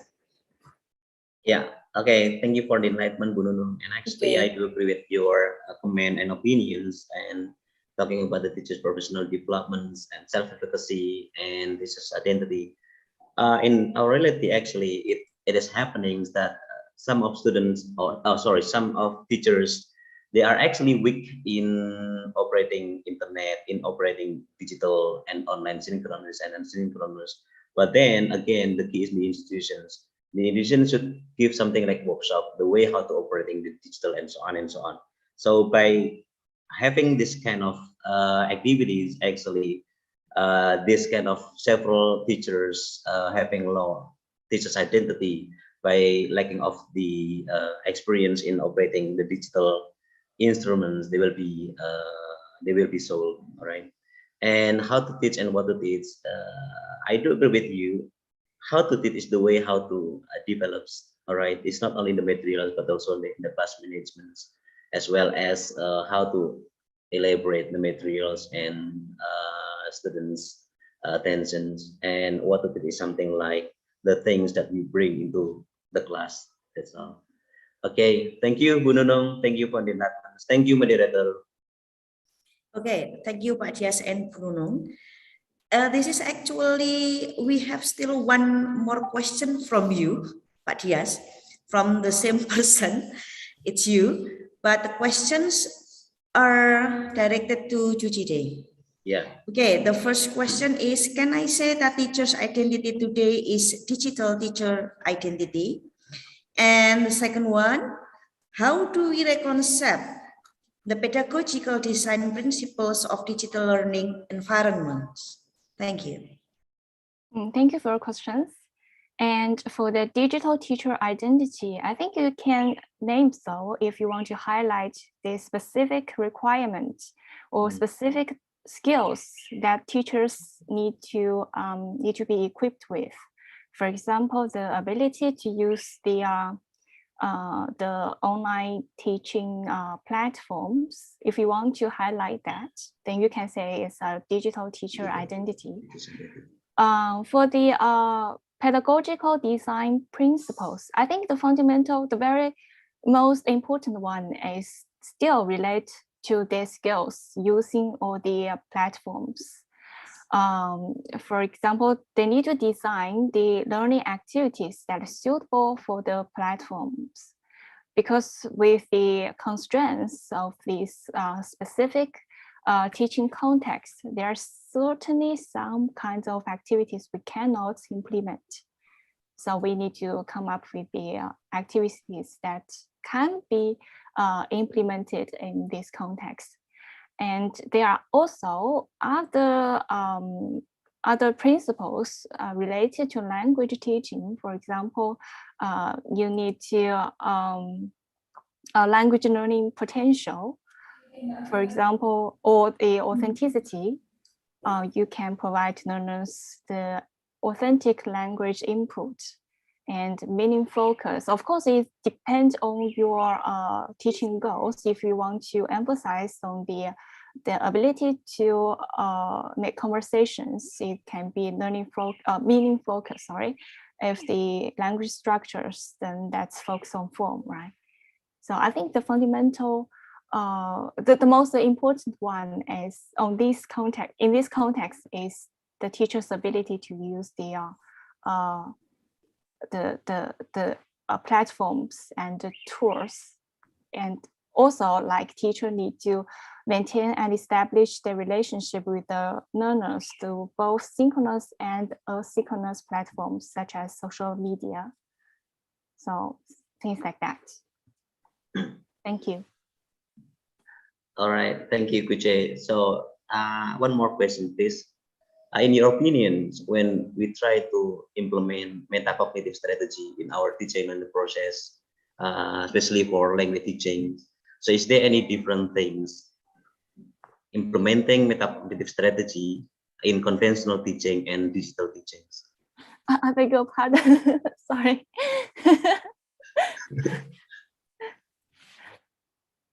Could you repeat it?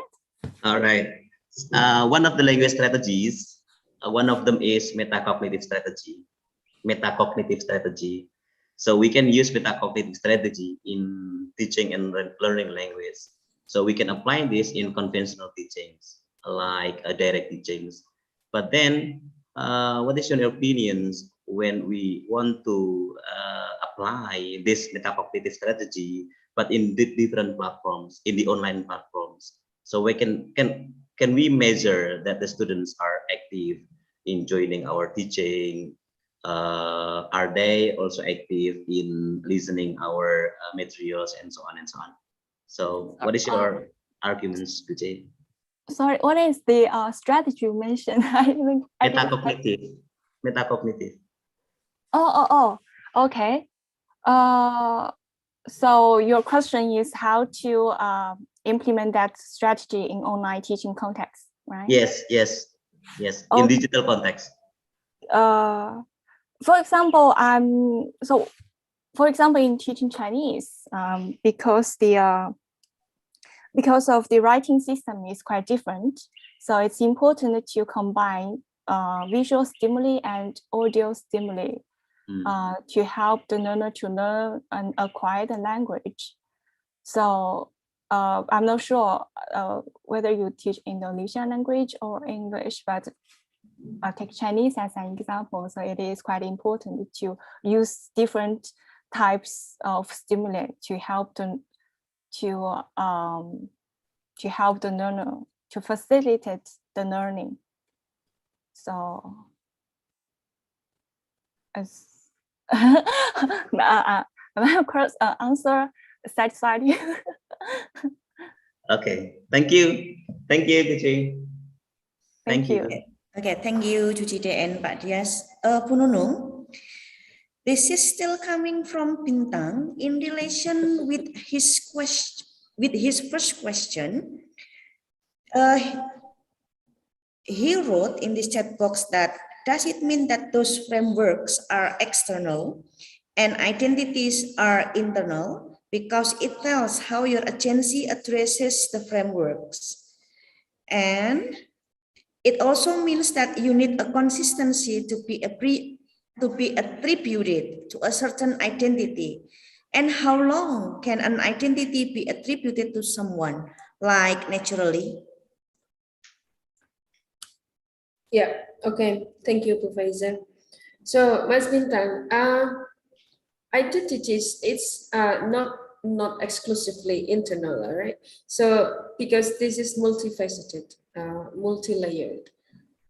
How you present yourself, how you know yourself, and how other people perceive you can be different.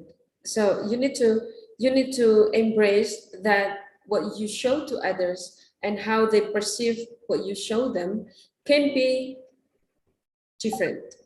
Yeah, so this is like a little bit tricky maybe, because not all people see the way you want them to see you.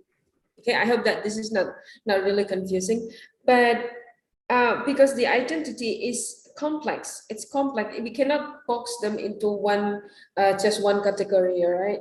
And the internalization of identity it might be a little bit difficult because it's not internal at all. Only you know who you really are, right? But then there are other people who know a fragment of you that you show them based on your choice, what you chose to show them, and then they will have perception of you in that way. Okay, so for example, if I show you the way I interact with you is different from the way I interact with my family members. Because with my family members, I don't have to talk about academic things, right? But with you, I will talk about academic things. Those are the identities those two identities, I have both of them, but it does not necessarily that those two identities are known each other. So you don't know how I act with my family, right? Because you don't belong into the society where I act to my family members. So this is like not inherently internal, because it depends on who we are interacting with.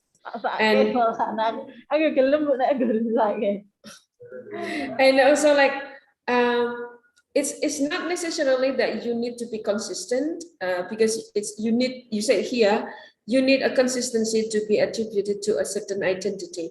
No, your identity is flowing, it's changing over time.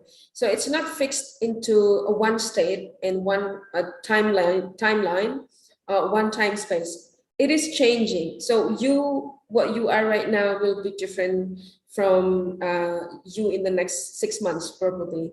Maybe you will still hold the same job. Maybe you will hold the same, like you will have the same family members, but how you see yourself, most likely it will change in the next 6 months. You can be happy with yourself as a teacher, you can be happy with yourself as a person, you can be happy with yourself as a husband or a father if you have a child or a wife. So, but those identities do not stop there. It is evolving. It's ever changing, right? There is a case when a person with like a full family members, and then one of the family members like pass away or something. Of course, they have to negotiate, right? They have to negotiate the identity. For example, if there is a wife whose husband suddenly passed away, it's not like they will recognize that person as the wife of the dead man, right? But the person itself, the wife itself, they will negotiate how they want to accept themselves as a widow, because it's a journey. It's not like an instant process to suddenly the husband died and then she become a widow. It's not something that they can accept immediately after. You need to process it, and it takes some time to welcome that identity that the husband is now dead. Okay, so how long? It's as long as it takes, because identity is evolving, as I said before. As I said that, and you cannot give it depends on how you see someone. So you see someone and then you give them an attribute. Okay, this one is a nice person.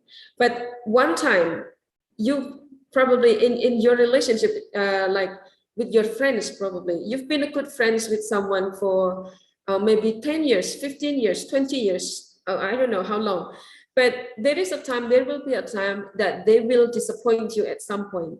You were disappointed with your friends. So your opinion of them changed because of that action, so that you no longer label them or name them this identity. Oh, this my friend A is a very nice person. He's always nice to me. Because that is the attribute that you put into the person, right? But then there is one action that they chose and that changed the attribute you gave to them because of the action they chose.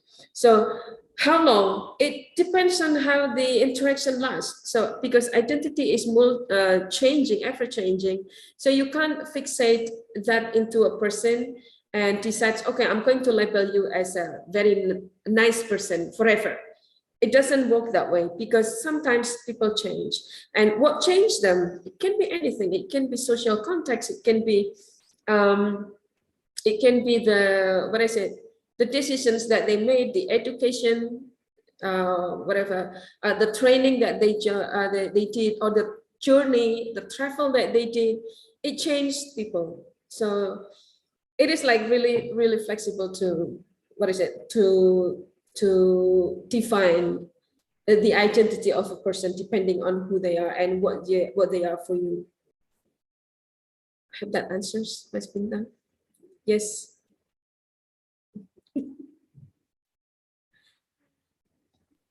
Okay, thank you, Bu Nunung. Is there anyone else who wants to ask some questions to Bu Nunung and to Dide? We are still waiting for you, for your questions. Okay, while we are waiting, I have one question for you, Bu Nunung. How does identity contribute to the way teachers see themselves as a subject matter experts, didactical experts, and pedagogical experts? Come again. Okay, how does identity contribute to the way teachers see themselves as a subject matter experts, didactical experts, and pedagogical experts? Yep. Okay. Thank you. So that was the identity that was perceived by others, right? So that kind of the expert were labeled by someone else outside himself, right? It doesn't come from the person itself. So it comes from the person outside that person. Okay. So it depends on the teacher. For example, if I'm the teacher and you want me to be a certain you want me to meet your expectation. So your expectation of me, you want me to be an expert of, pedagogical expert. So that was your expectation on me. So it depends on me whether I want to fulfill that expectation and your relationship to me. If you are my teacher, if you are my student, I will do what it takes to meet your expectation because I am obligated to you. You know, I have, to my student, for example, I have the obligation to meet their expectation because I'm their teacher, right? So they expect me to be an expert in certain field. So how do I meet their expectation? I read books, I conduct research, I ask people, I learn from others, so that with the knowledge that I gathered, with the choices that I made in collecting those knowledge, then I can share it with my students. So those expectations of others can also be the factors that shapes the identity. This kind of expectation doesn't exclusively come from the students, but also can be from family members. Yeah, for example, I believe that when you were growing up, after you finish high school, maybe your parents, they have expectation like, I want you to become a good person. Okay, work with the government because they will give you a job security. You will get a lot of money and you will have like stability. So most parents, they want their kids to become a government employee, and that is the expectation from parents to their kids, right? And their kids can have a choice, like they can go with their parents' expectation or they can go their own way. Mom, I don't want to be a government employee. I want to be a businessman. That is also a choice that they made. So this kind of choices based on the expectation of others also shape the identity of a person. Or maybe it can be said that identity does not contribute, but identity influences others in seeing us as a person. Well, so again, like what you see or what you show to others will create an identity for you. Okay, so it depends on how you show what you are to that person. If their perception of you is, okay, Bu Faiza is able to, I believe that she can become a really good lecturer, then you do the actions to meet that expectation. So this is like the perception of others. You can't control this thing. So you can't control the expectation of others and your opinion, the opinion of others about you, on how they perceive you, perceive your identity. But you know who you are, right? And it doesn't matter what they think about you, because they don't contribute to your identity formation. Is Okay. that clear? Yeah, okay. Yeah, I know. I understand. Thank you, Bu Nunung. Yes. Wait a minute, Pak Dias, Okay. one more question. Okay, all right. If others contribute to my identity development, Yes. does it mean also my working environment also shape my identity? Absolutely, yes. Absolutely. Yes. Okay. Go on, Pak Dias. Definitely yes. Okay, Bu Nunung, if I'm not mistaken, you already distributed your, something like Google Meet survey just now. Can you read and discuss the result of what we have already filled in your form?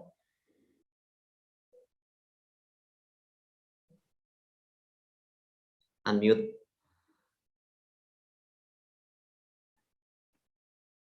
Masih unmute, Bu Nunung. Bu Nunung? Yeah, and I'm not talking yet, so yeah, hang on. Okay. Hang on, wait a second. So yeah, there's not many people responding to my questions. So there are only 4 people. And yes, only 4 people responding to the question. How do you perceive your identity as a teacher? So hang on, I will share the screen. Wait. Okay, so these are the questions. How do you perceive your identity as a teacher as well as a researcher? Okay, and explore much deeper material.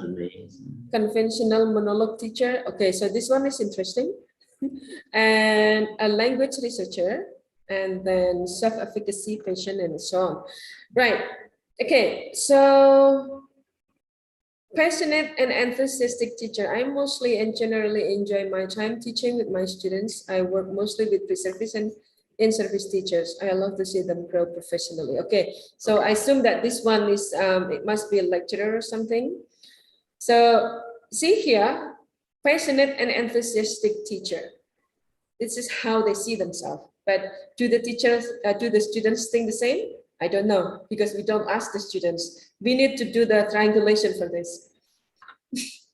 And enjoy my time teaching my students with pre-service and in-service teachers. So this is like the person answering this question is describing themselves as passionate and enthusiastic. So I believe because of this description of themselves, it means that when they are working, they also do that in such a way that the learner will also feel the enthusiasm of that person.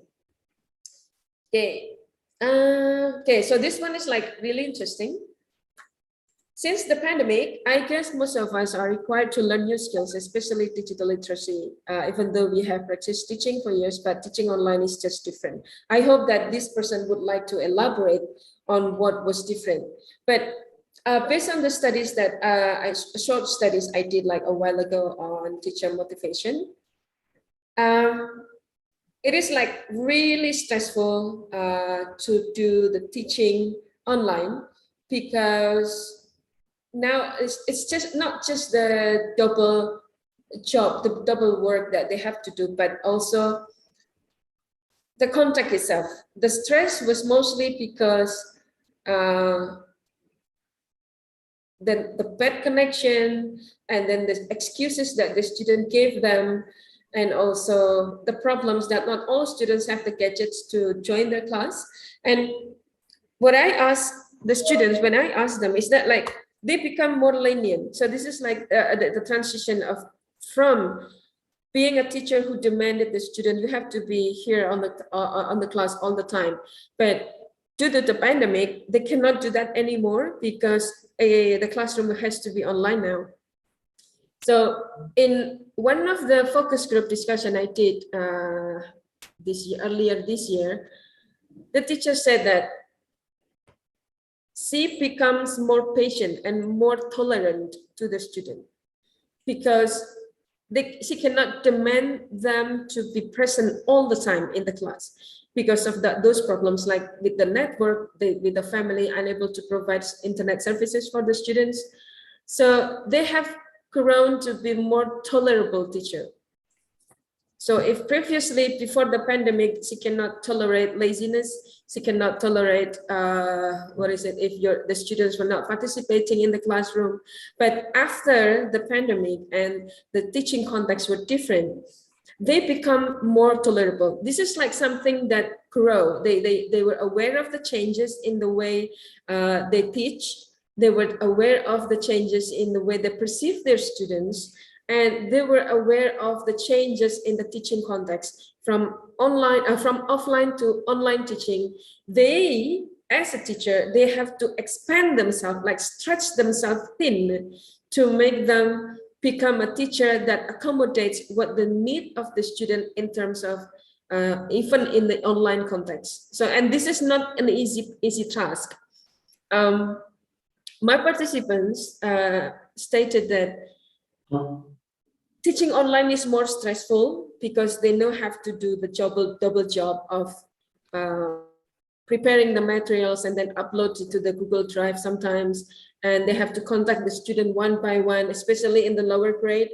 For those primary teacher, especially primary school teacher, they experience like bigger stress rather than those who are in the secondary school. Because the lower participation in primary school, they don't engage much with the teacher online. So they just like sitting in front of the handphone or laptop and not communicating with the teacher. And this is like really concerning for the teacher itself. Yeah, so. Okay, then. Is that enough? Is that answer the question? Yeah, complete. Okay.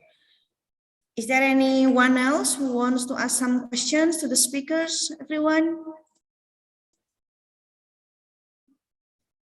We are still waiting for your questions. I guess there is no more questions, moderator. Okay.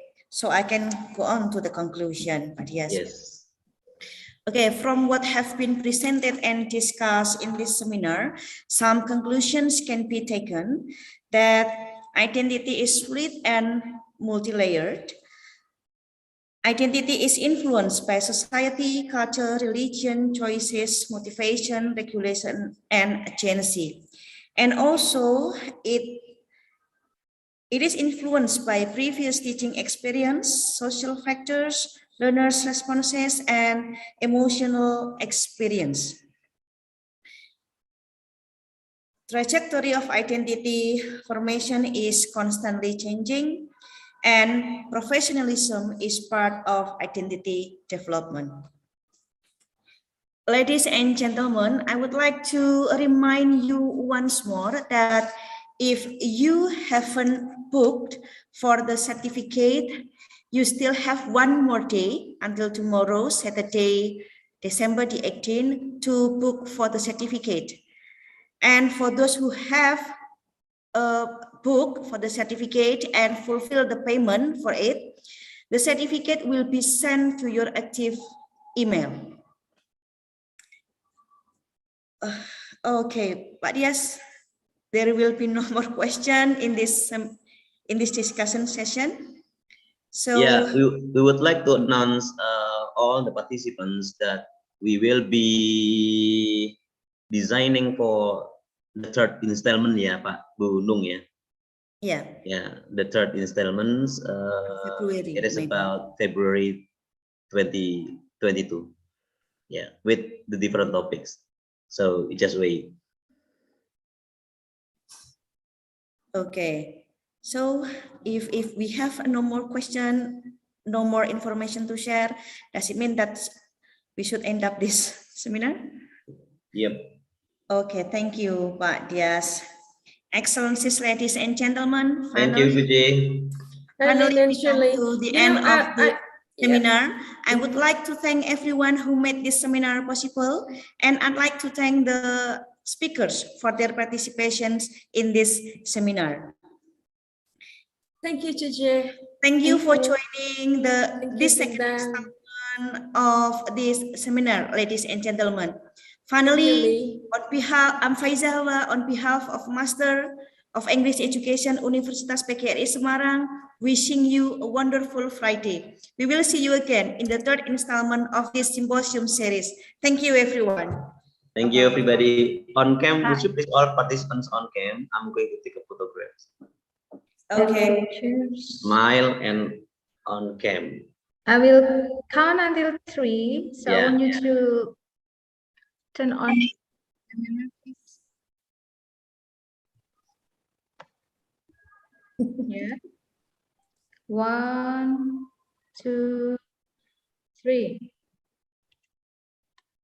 Okay, wait. Next slide. Yeah, wait. Hello, question. Okay. 1, 2, 3. Okay. Thank you, everyone. Yeah, thank you, Okay, everyone. bye-bye. We'll see you again on February. Yeah, bye. Bye, Juje. Thank you, Juje. Thank you. Bye. Bye. Thank you, CJ. Tuji. Thank you. Nice to know you, CJ. Thank you.